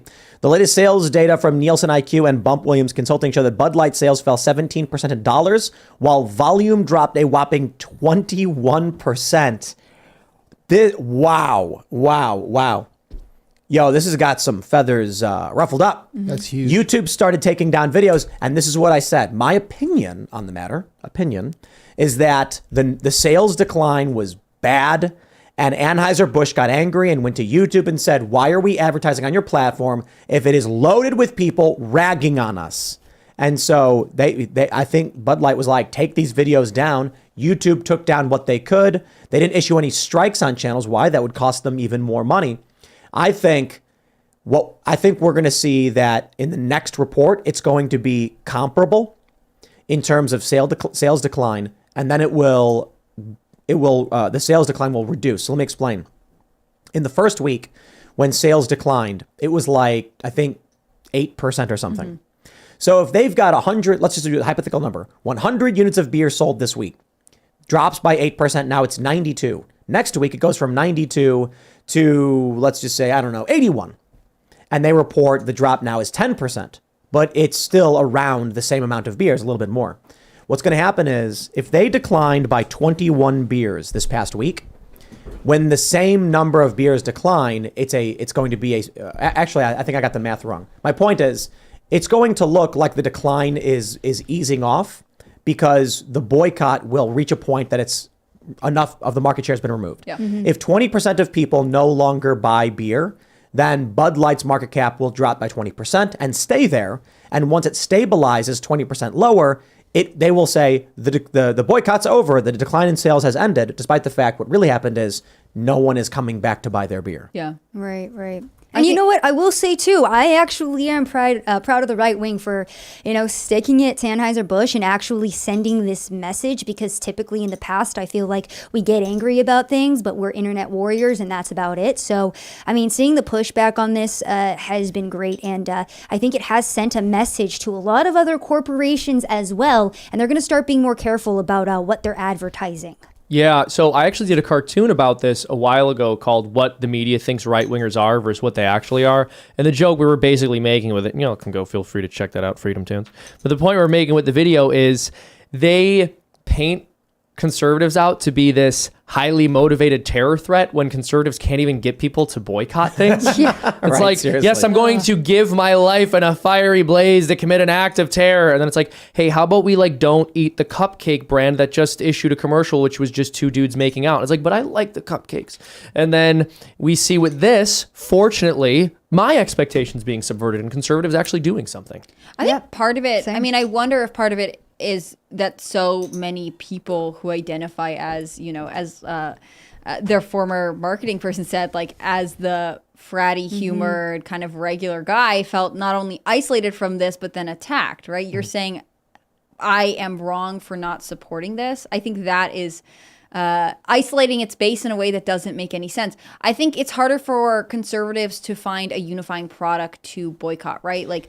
Maybe they don't buy the cupcakes already. This was something that people who probably felt specifically attacked were like, I'm done. See, and I don't think that they felt attacked. I think that this is like the sports issue where men are like, we don't give a damn about this, to be quite honest. Stop trying to come in with the LGBTQ nonsense. I'm just trying to watch the NFL. I'm just trying to drink a beer. Why is this getting so out of hand? Buying NFL tickets. They still go even though because they like happened. sports. Right. Yeah. Check this out. So for anyone who's claiming it's not true, Bud Light's competitors are going up. While Bud Light lost 6.7% of market share last week, Coors and Miller Lite are up 18%, according to the newsletter. A week earlier, Coors Light market share was up 10.6 over the same period. Miller Lite was up 11.5. I love to see it. Shout out to Jesse Kelly, because we mention this every time we bring the story up. He said it's the first time his neighbors asked him about politics, the Dylan Mulvaney thing. I think there might be something to it where you've got dudes who feel uncool to buy Bud Light at this point. And so let's break this down in terms of marketing terms. Let's pull out of politics. The sponsorship of Dylan Mulvaney created the perception that the beer was for young, effeminate men. So already you've got this trope where if you're drinking Bud Light, you're not manly. I mean, I don't know about you guys, but back in Chicago, if you went to a bar with your friends and ordered a Bud Light, they would laugh. Yeah, I was going to say, I felt like You that get punched in the perception was head. already there, but I guess we... But it would be like... Get punched in the head. They'd punch you in the back of the head because you ordered They a would Bud be Light. like Bud Light was for when you're just trying to get drunk at a party, nobody cared. But if you were actually going to have a beer to hang out at the game, they'd be like, you bought Bud Light? Like, dude, get Modelo at least. I mean, it's another Anheuser-Busch beer, but get like a real beer. Get a Heineken or get Stella or something, but Bud Light? So now you've got dudes who are going to show up to the party and they'll be like, I don't want to. It's going to be embarrassing. They've basically made it embarrassing for men to drink beer with this marketing campaign. I think it's funny too because the boys To drink always Bud Light, love sorry. banding together over stuff that they deem gay. Not saying, I think that this is great. I'm Good saying job, Dylan it's Mulvaney. 40-year-old men who don't want to look gay. Yeah. In the literal sense. They don't want to be viewed as weak or effeminate. Yeah. Look, I don't drink Bud Light or anything. Well, they don't want to subtly signal they're affiliated with this in any way, right? And now- if you offered someone who came to your home, if you have a coworker you're inviting over, you don't know them well, and you're like, can I give you a Bud Light? This is no one wants to be Like, affiliated. listen, I don't swing This that is way. the meme they've Yeah. created. This is the meme Bud Light created with sponsoring Dylan Mulvaney. Guys, you are already seeing the left champion Bud Light and the right say Bud Light's bad. So what's going to happen is you are going to have people at pride parades cracking Bud Light. And it's a whirlpool for Anheuser-Busch. There is no escape for what you have done to your brand. The left will champion Bud Light. It will be the markings of gay pride parades, of pride nights, and conservatives and regular people are going to be like, I don't want to do all that. So they went from being a generic alcohol get drunk beer to a leftist activist political brand that people aren't going to want to associate with. Yeah. I will say I don't drink beer really, but I hit a point where I was like, I have to know how to order. I have to have a brand name to say when somebody says, do you want a beer? And I pretty much always order Yinglings because I know they donated to Donald Trump's Yep. campaign. And I was like, good enough, here we go. I'm not enough of an acquired taste to be able to scrutinize it. I don't know if it's good or bad beer. It's fine, and it does it immediately. Like, I know that I am supporting a cause that I'm at least pretty much okay with, right? Like, I wouldn't buy these beers because now it's affiliated with a whole conversation I don't want to be a part of. Yeah, if I'm getting like a cheap light beer, then Yingling's my go-to for that exact reason. But is Yingling really light? It's not really that light. Well, to me it is. Why? What do you like, Old English or like Guinness? Well, you've Double accurately IPA? guessed. Yeah, I like. Who drinks IPA? Hold on. You said Guinness. I'll have an IPA sometimes, but Guinness is good one though. of- Guinness is yeah, something stout, yeah. I think. I just want to see I'm this. not a beer guy. I just want this summer to be like the summer of the small brewery. Like, everyone's like, I can't buy Bud Light. Okay, I'm going to get that like one that's on the corner. Or, like, my friend's buddy bottles it. I ordered while we were live, 600 cans of Conservative Dad's Ultra Right beer. Nice. Right. That's what it's called. It's You just Ultra Googled Right. conservative Yeah, I do- remember beer and when you're like, we- that's the one? No, it's Seth Weathers. He put a okay. video on Twitter where he smashed a Bud Light with a baseball bat and said, "Stay the F away from our kids." We Should have had, just been like, this beer's filled with They're testosterone, not serving boys. me the beer. Buy up. I remember. Yeah, I don't know who. Again, it was a stupid marketing campaign because Remember it's what- also not like you said, because Bud Light went from a kind of meaningless name. I just want something cheap into like, this is, no one was like, yeah, that's my brand of beer. It's Right. like, I remember when. That's why their sales are dropping. There's no loyalty to Bud Light. Exactly. Well, exactly. Okay, wait. I gotta interject. I gotta interject at this. What? I'm sorry to cut you off, but I feel like Am in I being hockey, woman-interrupted? You are. I'm sorry. It's I'm sorry. unbelievable. I'm using my privilege to speak over you. I feel like in hockey culture, Bud Light is a big thing, but also take a peek at who is pushing back against the Pride Knights right now. It's hockey players, Yeah, specifically. So Bud Light is big in hockey, but hockey is also the most outspoken against the LGBTQ nonsense. Right. And a lot of places, like the hockey arena is just like a sports arena. They just put down the ice. That's how it is in Dallas. I think that is what I'm finding most interesting, because when they're saying the volume, like what people are ordering going down, it means that certain restaurants or like venues or whatever, no, they are not going to be able to sell the stuff, so they're not even going to order it. Yeah. And that's pretty crazy, but it makes sense, because why would you waste your money on it? Well, and so I guess my point was just that I used to see it like, okay, you have the very, very low tier where you're dealing with like Rolling Rock and Keystone, and then slightly above that is sort of where Bud Light is, but now Bud Light's just below all of it for me. I'm never, ever drinking it again. I mean, look, I wouldn't drink Bud Light. I just don't like. I'm not going to drink Coors Light or Miller Lite or Miller or Budweiser. I've just always viewed them as like generic garbage beer. Who do you think and you are? I'm already seeing the videos on Instagram too, because I don't have TikTok, but I'll see like the TikToks that get posted on Instagram of men like doing blind beer taste tests, and they drink all of them and they guess them, and then when they get to Bud Light, they talk in this like really effeminate voice. That's hilarious. And they're getting like millions of likes. Wow, so, really? Yeah, it's really funny They because destroyed their brand. they really did. People are making fun of it all the time, and it's all these men like they drink a Bud Light and they immediately, and it's just it's hilarious, Dude, and so the question is anyone going to want to sponsor Dylan Mulvaney after this? This is the algorithmic mistake. Dylan Mulvaney's popularity is completely rooted in a robot randomly choosing Dylan Mulvaney videos to show. The big brands then saying, this gets views, sponsor it, and now their brand is ruined. I think they will, because Yes. there's a lot of brands like Nike, which conservatives were so mad at Dylan Mulvaney for having this, I thought we were mad about Colin Kaepernick. Yeah, because we tried to boycott them once upon a time, and then we fell off the We're supposed to be wagon. mad about, Nike enslaving children and then using the child labor to make, their products. But Dylan Mulvaney is why we're mad at Nike. It's like conservatives have the memory of a goldfish. I'm not gonna lie to you guys. But anyways, the companies that are already all in on DEI and are already woke and know that their customer base is going to be more behind them because they're supporting a Dylan Mulvaney type who's been demonized by the evil right wing. I could see that happen. I think instead of yeah, having but small brands. No, of course not small No, brands. well, No, I'm saying I- small brands. Wait, no big brand is going to do it. No, I think it's literally all going to be what you said, which is these brands that have carved themselves out in the market as a progressive option, and they're going to go, can you believe how people treated that poor Dylan, that sweet angelic soul? And they'll put him all over their branding, and then they'll be the Yeah. ones who say Dylan when Bud Light turned their people back. are saying to boycott Maybelline and Nike and all that stuff, and it doesn't work the same way. Yeah. Because women want to look Exactly. like Dylan Mulvaney. No. No. That is not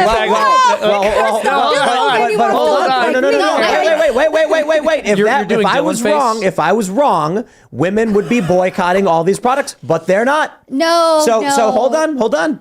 So I'm going to make sure I tell all of these feminists who are defending Nike and Budweiser, I'm going to tell them, well, you know what? You do look a lot like Dylan Mulvaney, so it must be. Look, and if they're insulted by that, that is on them. That's my point. Look, They're a transphobe. I think part of it. My point is this: they're not offended. They have a man. You see the ad campaign of the guy wearing a bra and panties? No. Oh gosh, that was horrible. It's a man wearing a bra, and it's a company's like they announced they're gonna make bras for males, and then all these women are like. They're like, men yes, don't need bras queen. though. Like men don't need bras. Like they don't have boobs. But they're doing it anyway.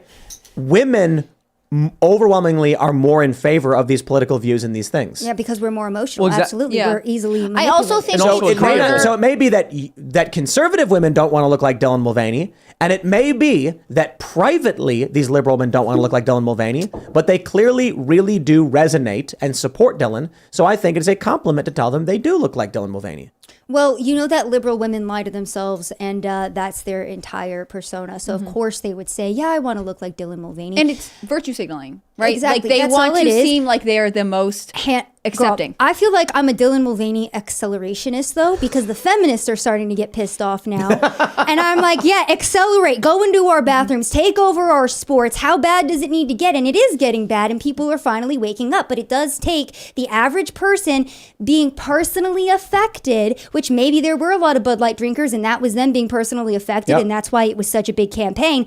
But yeah, it does need to get worse. So I'm kind of a Mulvaney accelerationist, to be quite honest with you. It's very bizarre. Like, because of feminism and because of the disunity between the sexes we see as a result of quote unquote sexual liberation, women are taught by this culture to be relentlessly critical of men until that man puts a dress on. And then you just have to gush about everything they do. And you see this, you guys were mentioning earlier, they want to claim that they see this person as pretty, but they don't just say pretty. It's the most beautiful woman I've ever seen. And they're all over the top and losing their minds over how beautiful they are. And you Queen can status. tell exactly. It's like, this It's is really- clearly so put on. But hold on. Like, is there something to women wanting to submit?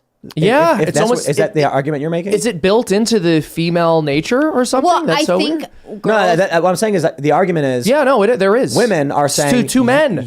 two men are more beautiful than us, are better at sports than us, and it's okay and acceptable. It's not a submission thing. It's a fact that women as a whole are not naturally combative. So if a man comes into the space and says, I'm a woman now, I'm better than you, and I'm going to take away your rights, by the way, and if you combat me, you're a bigot and you're getting canceled, the average woman is not going to push back. They're going to be like, ooh, yeah, okay. But then no, that's that's what I'm saying. submission. But yes, Yeah, exactly. so I To guess so not it be is a submissive exactly to not be combative is to be more naturally submissive. Yeah, I think that's part of it. I also think that because women are more emotional and they're guided to do things, like it makes me think about like I don't even think this happens to middle school boys or but middle school boys at all. But girls are like, don't gang up on other girls. Be nice to them. Like be inclusive. Da, da, da, da, because they go through a really terrible catty phase. It's part of their neurological development.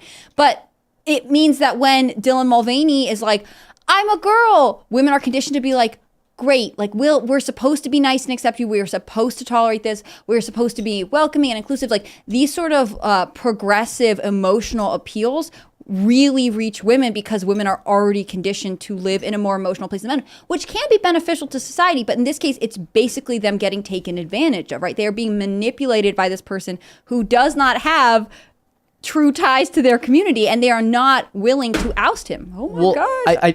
It scared you. I'm sorry. That was okay. That's how mad she is about Dylan Mulvaney. I know she's so angry. I shocked the UFO out of circulation. you knocked the plug out. Oh, that's wrong. Well, I think part of what happens too is women want to support femininity and they're confused about exactly what's going on. If I cheer on the trans movement, am I supporting femininity or am I supporting men taking things that are meant for women? And that's sort of where the delineation is between most feminists and then what they call TERFs. Well, but it could just be that women tend to be more collectivist than men. They absolutely are. Look at the fat acceptance movement. I went to Victoria's Secret the other day. There was a morbidly obese model modeling the underwear up front, and it's like, okay, why are we platforming somebody who's clearly unhealthy? Have you I'm not ever body seen? shaming here. Right. Have It's you ever ridiculous. seen one of those advertisements where they're like, any type of body, and then you go to look at the product and you're like, I don't think I want to buy this thing because it doesn't look good. Like, there is a reason that you pick attractive people to model clothing. It makes you think, oh, this might look nice. Like, I can't tell if this looks good at all because this person is not in. It's all politics nowadays, though, right? So Bud Light went political, and they've just turned their brand into the left-wing brand, and now people on the right don't want to buy it. Well, it's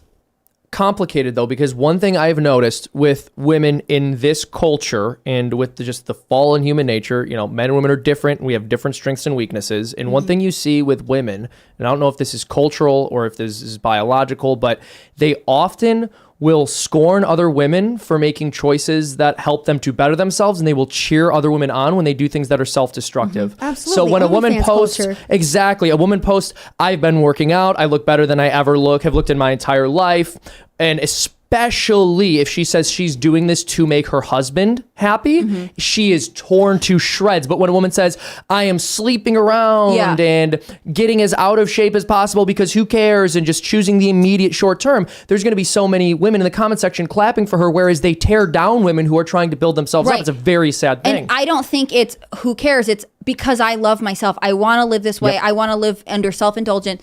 I personally feel like it's not necessarily, I think that it's a generational issue. And I think this is what happens when third wave feminism opened the door to being like, women need to compete with men in a lot of ways that are unhealthy to them. Like, the reason that the transgender movement is overwhelmingly the appeal is towards women is because they're saying, like, after so many years of saying, like, you have the same quality as men, so therefore you should get to be in the workforce, we are saying the same thing. We have the same quality as women, so let us into your bathroom. Well, see, and I think one of the best points that continues to drive this home is the fact that men are not dealing with women in their spaces, taking over their spaces. And again, that does go into our gender role. That does go into emotionally and biologically just how women respond to things. We are more easily manipulated. That's been seen time and time again.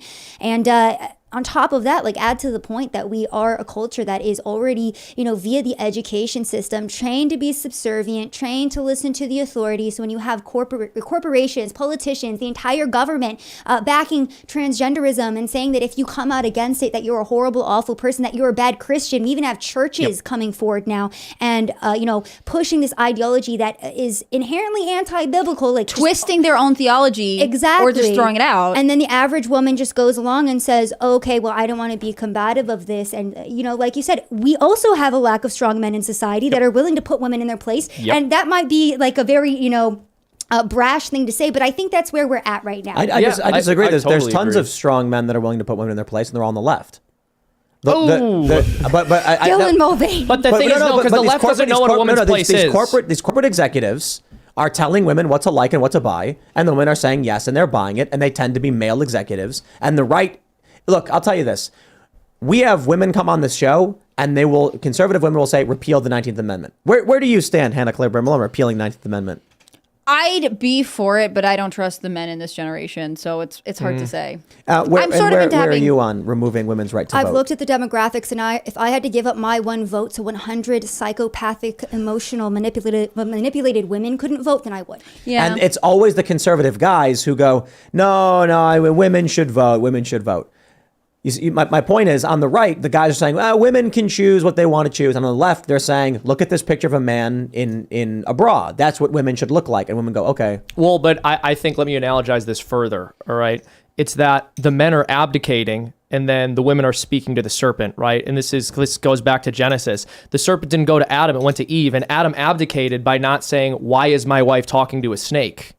And so talking to snake is fine. Yeah, exactly. And I don't want to be controlling. I don't want to be in her business. And so that's what we see, where they are telling women to do something that will not make women happy and to do things that won't make them happy. And then men aren't there to say, don't listen to that idiot. And then what happened Don't do that. Afterwards, Eve made that TikTok about being in a polycule with a snake. Stop it. No, I think it's right, though. I think it's not just even men. Like, I think women could be more honest with each other, right? Yes. Yeah. If you didn't comment on that video, oh my gosh, you look amazing, yay! Like, you would not be contributing to this group delusion that we're all entering into, Well, right? see, and I want to clarify too about my put women in their place. I don't think you could, but I thought it was great. I think that, like you said, if you have a group of women and you have one man that comes in and says, no, that's dumb, that's stupid, the entire group of women is going to be like, oh, is it stupid?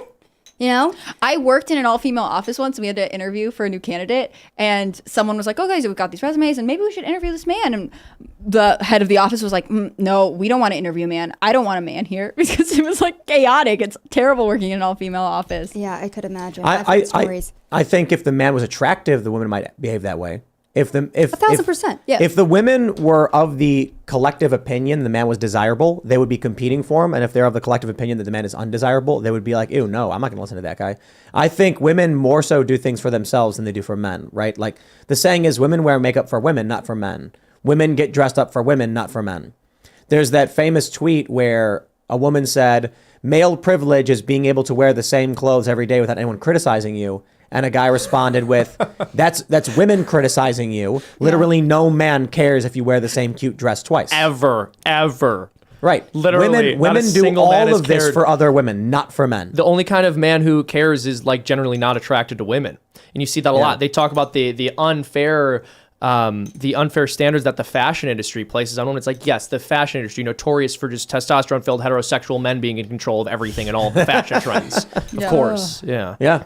So I think when it comes to the guy who comes in and says something, the real question is not the guy. It's whether the women agree among themselves that the guy is an authority or isn't an authority, is attractive or isn't attractive. So if they respect him and find him interesting. Like, if a chiseled 6'3" guy came in and the women all were just like, he is bad for this reason, then they would be like, ew, no, I agree, he's bad.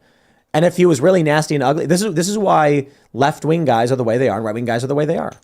I would add something else, though. I think that if a man is really disciplined, the women will respect him for it. And that's something people miss. It's not just about like height or appearance or weight. There's something to, okay, this is someone I actually know can get things done and lead me. I don't know if I agree completely. I think social pressure is the biggest factor for most humans on most things. Men tend to be more disagreeable, and that's going to result in them being more individualist, and women tend to be more agreeable, meaning they're going to be more collectivist. I think that makes it so. Sorry. Hold on. Hold on a second. We're talking about male-female dynamics, and you're trying to interrupt me here. I would just say, yes, explain women to me, Seamus. No, yes, I'm going to. There is an inbuilt social pressure. There's social pressure, but there's an inbuilt social pressure. And what a lot of people don't recognize is that authority is not external. It's actually built into human beings. We have a desire based on our biology, an innate understanding that certain people are supposed to be in charge in certain situations, and we look for different traits that would indicate that person should be in charge in any given context. And so women will look to men to make decisions or be the authority on things very often. Right. I also think if you have an unmarried woman whose like life revolves around her social circle, so her friends, in order to get her to move away from that into marriage and whatever else, she has to really trust you and respect you. Like the things that women need to leave the social collective are a strong, secure man who they can rely on. They won't do it otherwise. That's why we have a lot of dysfunctional relationships, because people are in relationships where there's not a balance of where the dad's a stay-at-home dad and the mom is bringing home the bacon. Or, well, it's oftentimes, I mean, yes, that is a particularly, let's call it interesting subversion. But what happens a lot of the time is women will end up usurping without being able to abdicate. So they will take on male privileges, but also male responsibilities without like losing the female responsibilities. So she's still very much going to be the one dealing with the children. And that's because innately women are biologically better predisposed to deal with children. Like generally. they can actually help feed and nourish children. They can feed them with their body. So the idea that we're just going to do this swapperoo, where in our relationship it works for him to do the more feminine things and me to do the more masculine things. No, you're still going to get stuck doing the feminine things because he literally can't do those. And you can't do the masculine things as well as you think either. Like carrying bricks and stuff. Exactly. Like Hanging email things on the marketing. wall.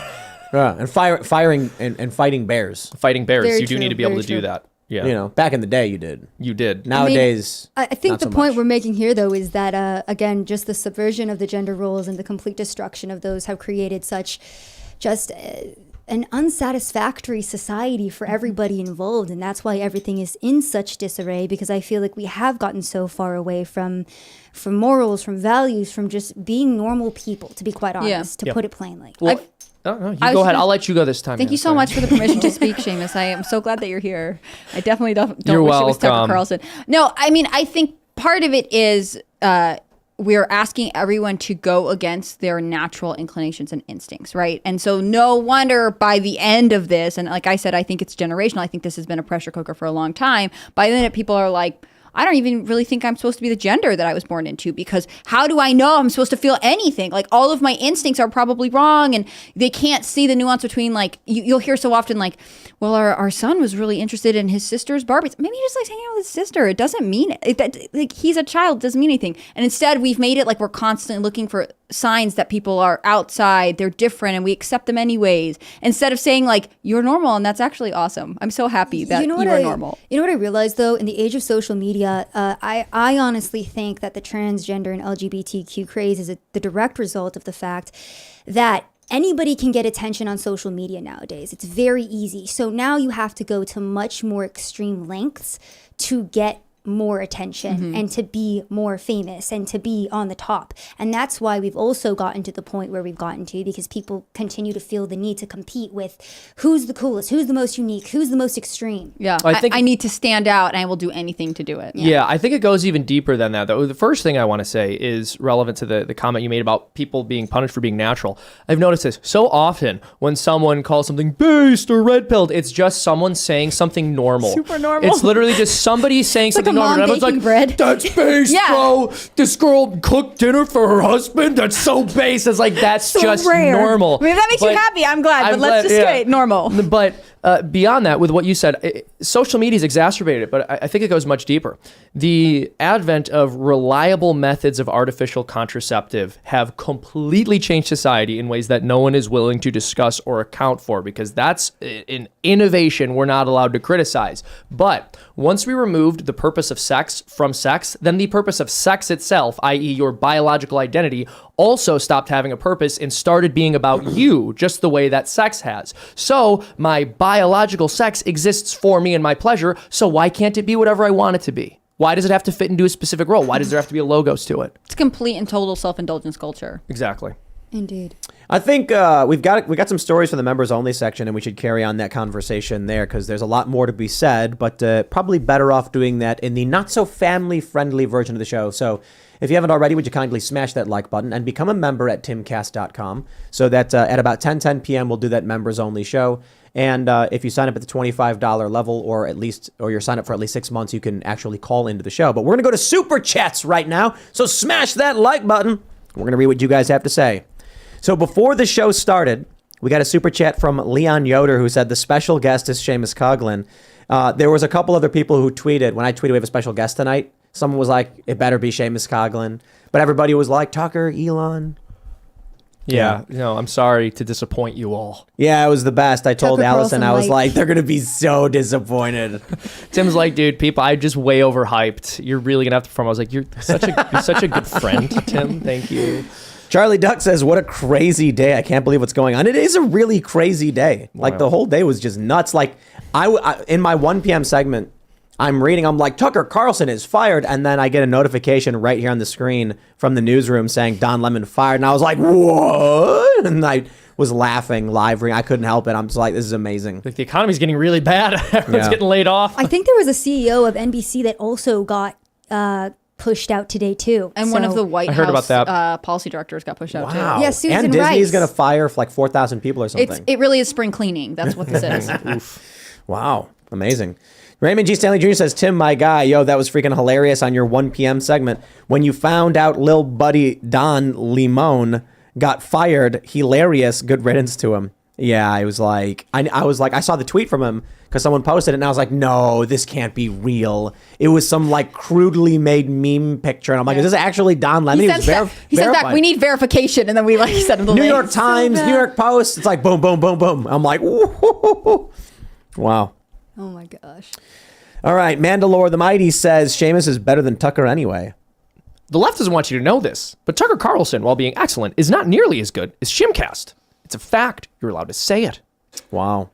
You just EF heard says- Tucker Carlson. You should have shut Now- my camera off while I said that so people could think it was I do want to point out, I can already tell that our viewers today are like 30-40% more on average. Because you deceived them? Because Tucker who would Carlson was be taken here? off the air. What else are they gonna watch? Exactly. Yeah, Tucker's gone. Look, like, they Tim should as have a been watching special this the guest. whole time. No offense to Tucker, but superior show. No, I never said Tucker was coming on the show. Seamus, you're my special guest. You've been gone for like a year. It's been 10 we months. were so desperate to have you back. We put a potato in a chair. No, I was like, what think is that this? was a hate crime, though. It was a hate crime. My friend texted me while I was out for St. Patrick's Day, and he said, "You're on Timcast," and I was like, "What did they do?" And then Just a potato. I looked. I was like, "Timcast? Is this some kind of homage to me?" And I was like, "Oh no, they're just insulting my people on our special day." It was St. Patrick's Day. It's very offensive. But But despite bullying him, he didn't come No, back. no. I don't understand. He's Stop. resilient. I'm Irish. I'm allowed to put potatoes in That's chairs. the rule. I think Ian is also Irish. I'm also We're Irish. all plastic patties, all right? None I'm of us are from also Ireland. Irish. Oh, cool. Whatever ethnicity Joe you Biden's all Irish. are. Yeah, Joe Biden. Well, no, Irish. Joe Biden's not Irish because no one in his family is drunk or in jail. That's what he said. That is literally what Joe Biden said. I liked when he went to Ireland and was like, I don't want to go back. We're like, wait, what? Then he went to Ireland. Dude, this man can. No, when he was in Ireland, he didn't want to I come back hope to the US. this is the thing. It's like, all right, those are jokes you're allowed to make because the Irish are white. But they got to keep a mic out of Joe Biden's hand on like Cinco de Mayo or Black History Month. Like, he's going to destroy it. Anytime he's in an gonna- And inner Jill. city. Yeah. Jill's had a couple scuffles there, right? Throwback to when she called us all tacos. That was pretty funny. Yeah. Did she really? Yeah, in Texas. It was not good. Yeah, she went to Texas and she basically implied that like Hispanic people were breakfast tacos or something. I don't know. Hispanic people got mad about it. I was just like, it's kind of funny, whatever. It was funny, but it was also like both Bidens. Like, stop giving them any sort of public speaking engagement. Difficult when you are the first lady and president. They work for each other Goldilocks because they're racist. Productions says Fox has ruined themselves. Now their late night Gutfeld show is going to hurt too. Also, it's about time CNN fired that man. Well, look, I do think Fox News is going to hurt from this, and I think it's going to negatively impact a lot of their key demo viewership substantially. What's happening is so it's creating an opportunity for shows like ours to capture that audience because we have similar conversations that Tucker has. Hannity does not.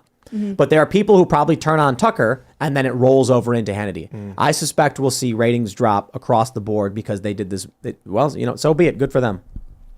Do they really think it's going to hurt the Gutfeld show, though? But I certainly think it does. Absolutely. Okay. Like I said, people turn on Fox News or Tucker and let it roll, you know? Do you guys remember when Joe Biden said Irish kids are just as sober and just as intelligent as white kids?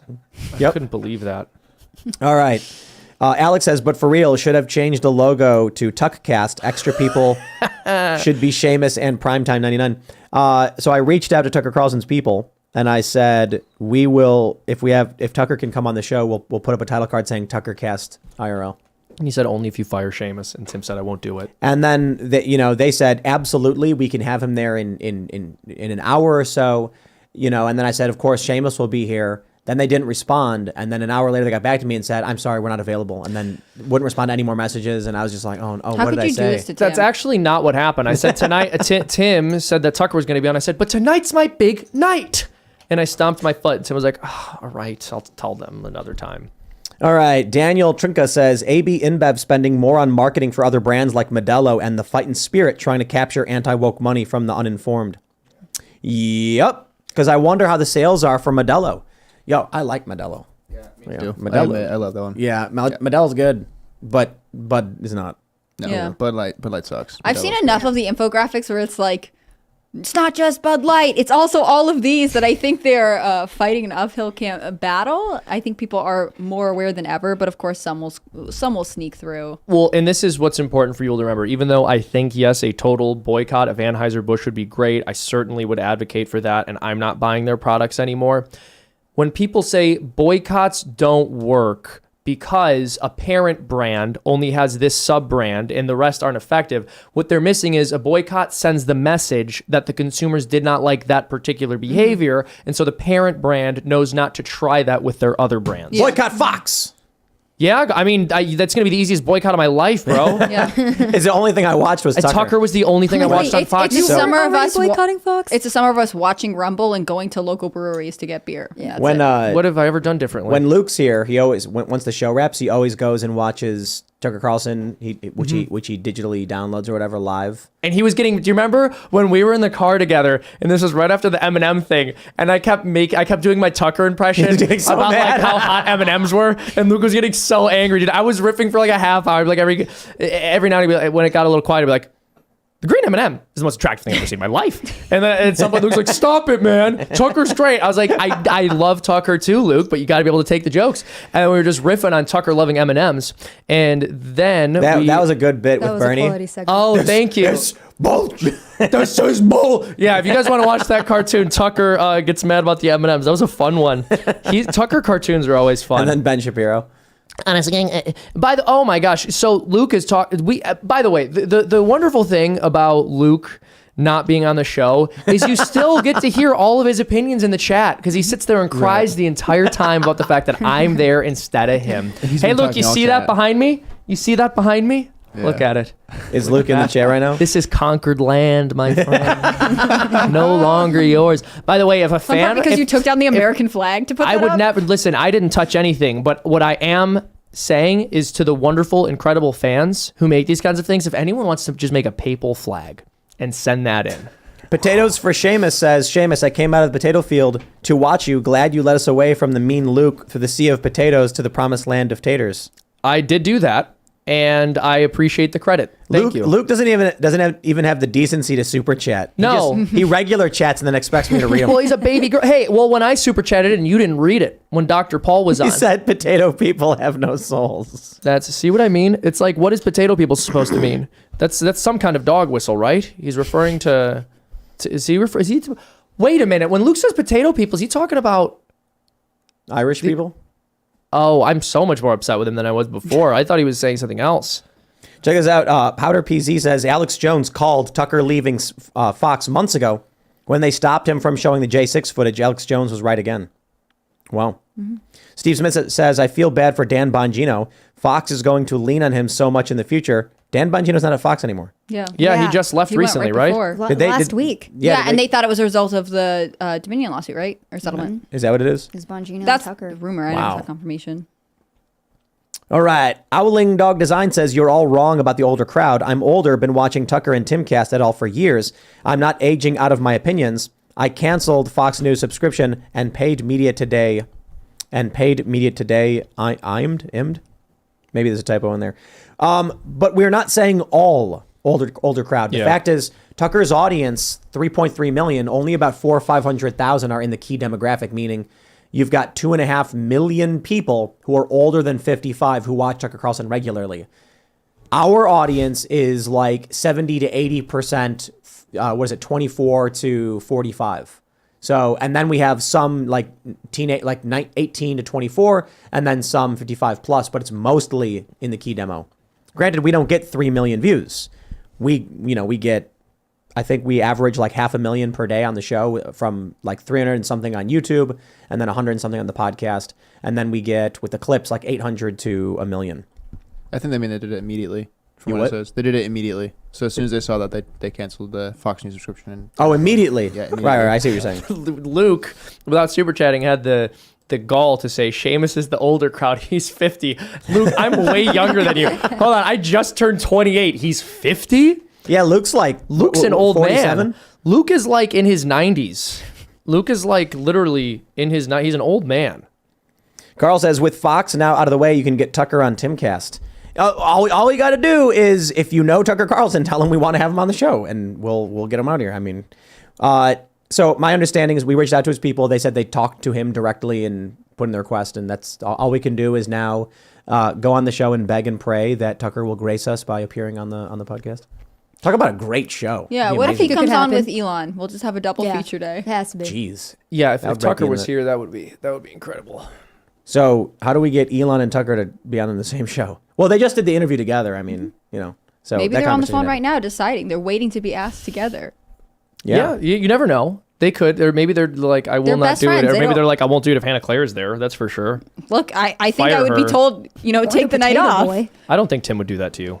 I respect the show enough to say, like, if I have to give up my seat for Tucker Carlson and Elon Musk, I'll do it. See what we meant about women being more deferential? This is Oh yeah. Proving it in real time. Proving it all the time. Seamus actually threatened me with violence. That's right. He said that's why, that's how you get victory. I'm sorry, I can't. Unfortunately, the American military industrial complex is on your side with that one, Seamus.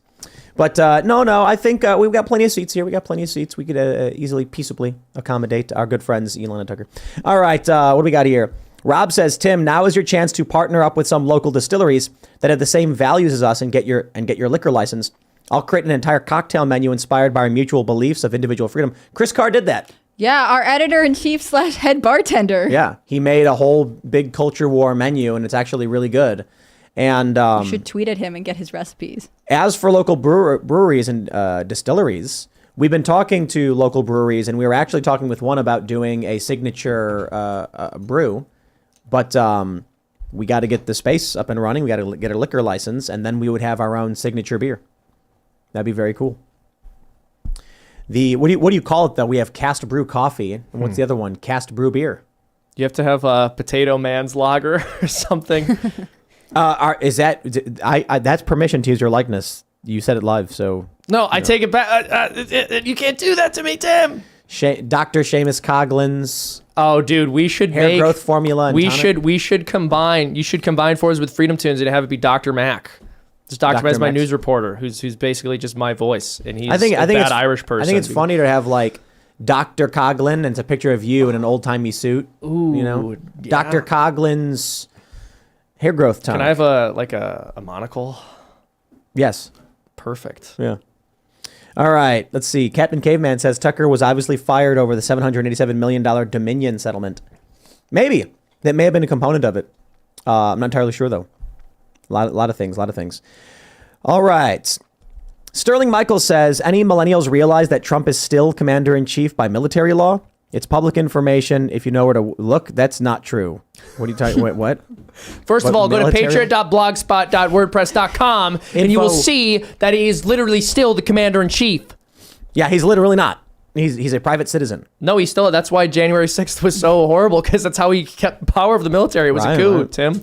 It was an insurrection. It was a Ray Epps insurrection. That's right.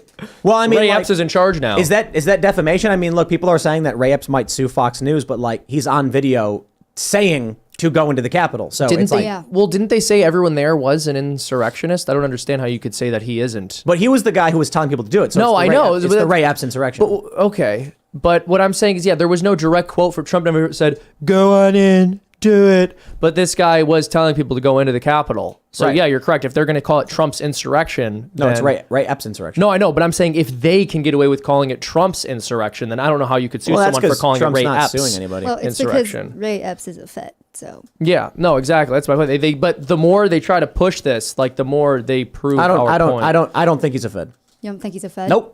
And I think the Fed, it depends on your definition of Fed. And I think that they set things up perfectly so that they can sue you if you do something like that. You, not so much. I mean the rhetorical you. Like Fox News is scared because what the feds will do is they will contract an individual. And then if you accuse the person, he's got the full weight of an infinite backing, infinite cash reserve to sue you into oblivion and destroy your career. Interesting. But we'll see. You know, they did it to Alex Jones. Yeah.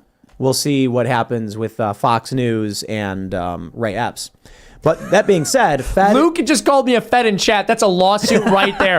That's a lawsuit. First of all, Luke is big con, right? Luke is establishment conservatism, and I've been trying to tell people from the start, you should see the contract he sent me. Oh, yeah? Yeah, absolutely. I'll show it I on air. expect a lengthy Twitter thread to follow where you prove this. There will be. There Okay, will be. good. Yeah. Later. I'm busy. Steve Smith says Don Lemon will end up on ABC News. You know, I honestly wouldn't doubt that.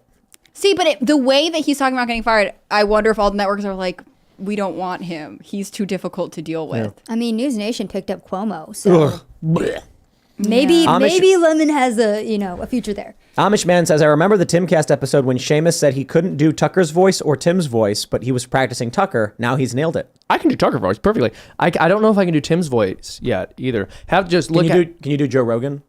No, Joe Rogan's voice is too normal. I can do his speech patterns kind of. Joe Rogan like pauses and talks like, the thing about that is this. He totally does. Like he'll be thinking and he moves his arm like this. I've as he's, never like, looking up. I've not seen anybody able to impersonate Joe Rogan. Well, it's because of like he has certain mannerisms that are easy to pick up, but his voice is so unique that he's really, really hard to do an actual impression of. It's very hard to do his voice. I definitely can't. Like Ben Shapiro, Jordan Peterson, they're easy. Nuh-uh, they're really hard. Oh. That's why only I can do them. Oh, okay.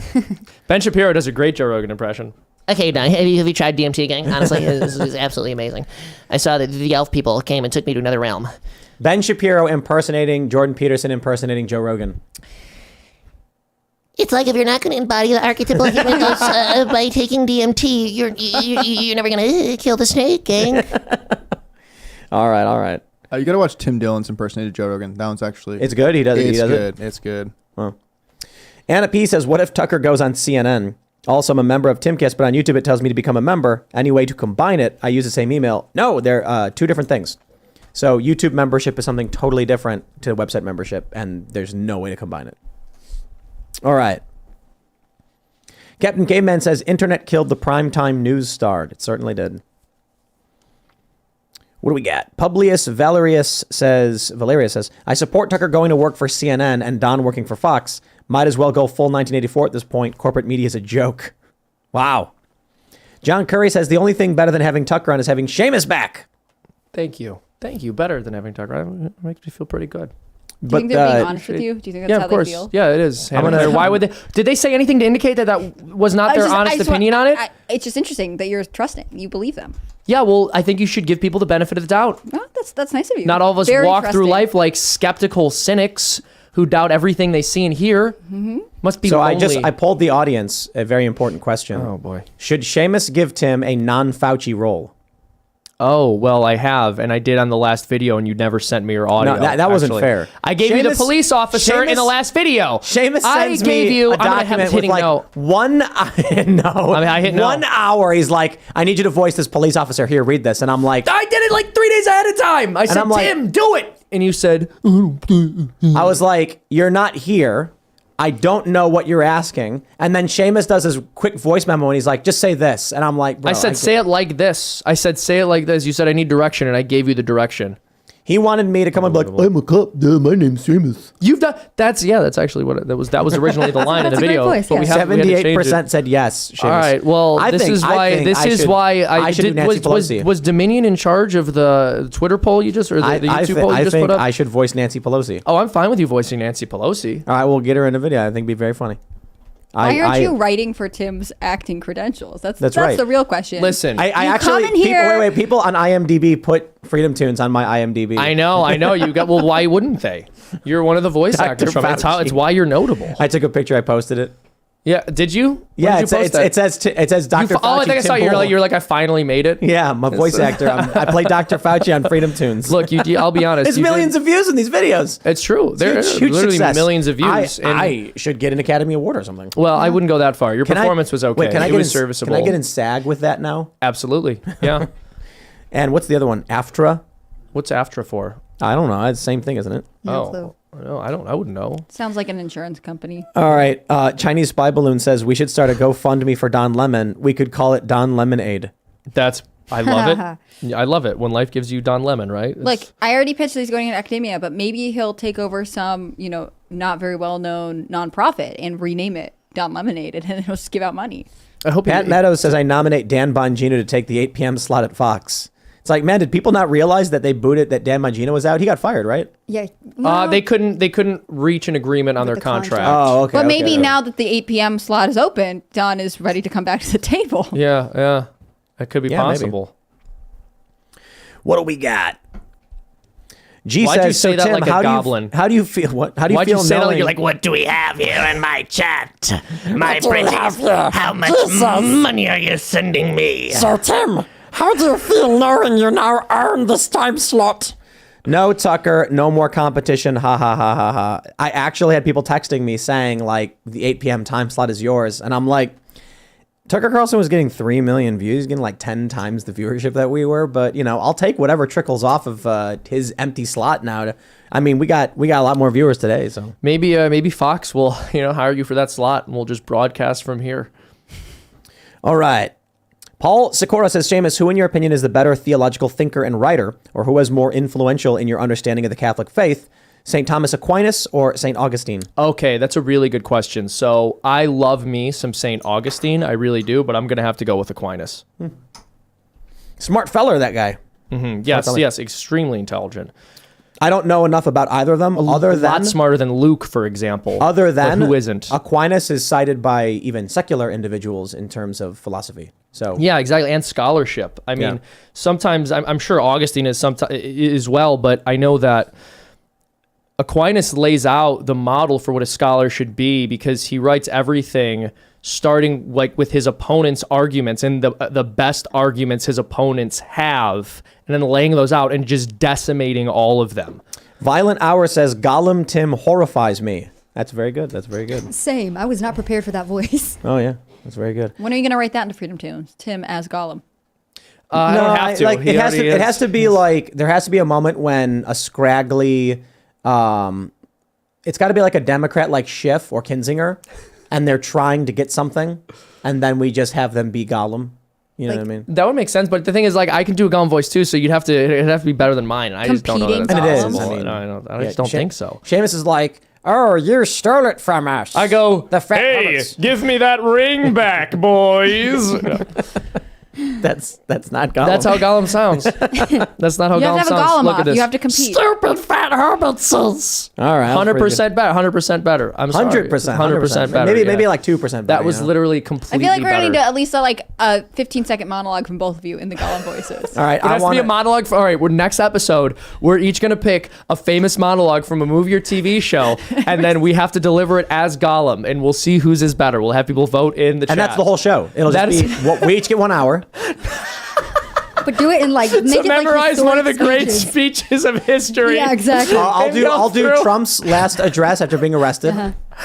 Oh my god! And then you can do Trump's rally in San Jose. They can't both be both Trump. I don't know. You want to have some control in this experiment, right? Exactly. I got to pick my own. Although there would be something to be said of having I'll get the Gettysburg Address. A Trump rally after the 2020 election, and having Gollum just say, They stole it from us. They didn't send Oh my god. the election to Minion. They take it from us. Stupid fat voting machines. I'm sorry. Why was Gollum not the face of this whole they stole the election? I stole it from They takes it. Oh my gosh! This is really a missed opportunity all around. Oh my takes goodness! it. All right, where we got Captain Caveman says the recycling center by my house is a sign that says no Bud Light accepted for redemption. Wow. That's Remember when beer commercials were a bunch of like scantily clad women, and the message was that if you drank their beer, attractive women would want to have sex with you? Yeah. Remember the burger that led to commercials this? like that It's just too? more degeneracy. The what? The burger commercials that were like that too? It's What? like- Yeah, it was like they were trying to sell things, and they were like, I know what will get a guy to buy this. Yeah. Sexy women. And you know what? There's nothing women love more than a man eating a cheeseburger. That's like they're like. Yeah. Making the cheeseburger, you know? Oh. That's right. Providing. That's true. All right. What do we got here? I feel like it's like fixing your car and taking you to get a cheeseburger, you know? Yeah. I don't want to have to deal with my car Publius ever. says, I would buy Ultra Maga beer. Someone please create that brand. Seth Weathers made Conservatives' Dad Ultra Right beer, which is similar. Lord Spam says, Yingling makes a half porter called Black and Tan, and it's wonderful. The Irish have no excuse. Shameless. What did you just say? Shameless, To me? Wait, whoa. hold on. When did I ever claim the Irish have any excuses? Besides alcoholism. That is an excuse. It's a disease. That's fair. It's That's a fair. disease. And the various public beratings they get from being targeted by politicians. Yeah, exactly. It's not fair. Like Joe Biden. Come on. Project Apario says, Tim, Andre here, inventor. You can integrate the YouTube API into Timcast and pick up subscription information from that. Ping me if you want. Oh, really? We could probably figure something out then. We'll try and figure something out. Let's see what we got. No Soup for Knowles says, still waiting for the special guest. Wow. So firstly, Brutal. No Soup for Knowles is a voice actress who does the female voices on Freedom Tunes. So I think she got jealous of my Gollum impression because she knows she can't do one that's nearly as good. And I think she wanted to hurt my feelings. And that's what we're seeing right now. Raymond G. Stanley Jr. says, happy birthday to Olivia Clare. Let's go. What? You said it was your special day. I didn't say it was my. I thought this was like your bromance special day. Oh, I don't know. I guess he was talking to you. Also, my name's not Olivia Claire. Yeah, it is. Incorrect. Red- He just renamed you, okay? I can't believe you've known me for this long. You don't know my name. No, I know You're your acting name. exactly like Luke. I He just want to put changed that on the it. table. Oh, okay. That is, you knew how to try to get under my skin, and I appreciate that. You Look, went I'm with something a just little more saying. manipulative and complex. All right, understandable, but it's not going to work because I know what you're trying to do. Callan Shaw's Indie Game says, paranoid. Shimcast is back. Trying to remember whether it was Knowles or Frad. It was Knowles, who called him a Shiite Wahhabi Catholic.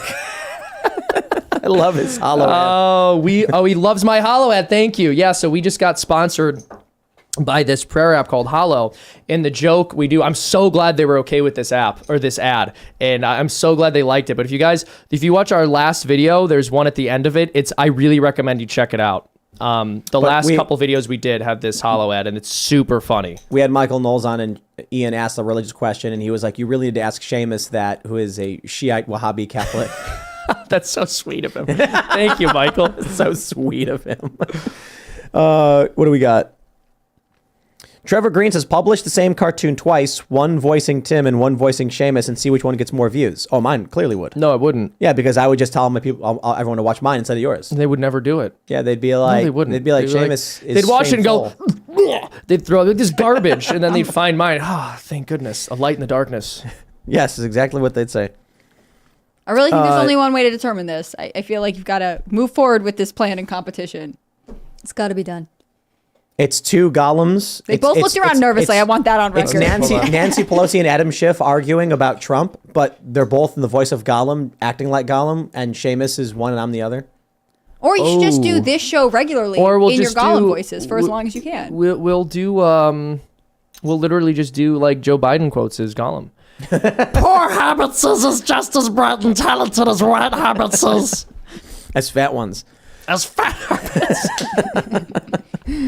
Oh my gosh. So Matt says Tim voice for Lori Lightfoot. Actually, that's the Lori Lightfoot voice. That should be the Lori Lightfoot It voice. is. We did a cartoon with her behind the paywall, but I don't think we've done one with her on the main channel. We got a story for you guys over in the uncensored portion of the show. So smash that like button, subscribe to this channel, share the show with your friends, because apparently with Tucker out of the way, we are now going to be the biggest show. Finally, the only thing standing in our way. Tucker Carlson has been defeated, and that means the 8 p.m. slot's ours. Mm-hmm. So, Seamus, welcome back. Yeah, thank you. And I gotta say, there's someone else gunning for your job. There's this really cool new podcast on Rumble called Shamer that this guy named Seamus Coughlin started. It's like kind of a big deal. And so part of why I think let the record show it was Tim making poop noises that entire time. Absolutely disgusting. I think that Well, it says in his contract I'm allowed to make poop noises during his it's actually true when he reads dates. Oh, I shouldn't have signed that. But We'll do let me wrap up. Okay, yeah, and then we're gonna do the uncensored show in a few minutes. So go to timcast.com, click join us, become a member, join the Discord.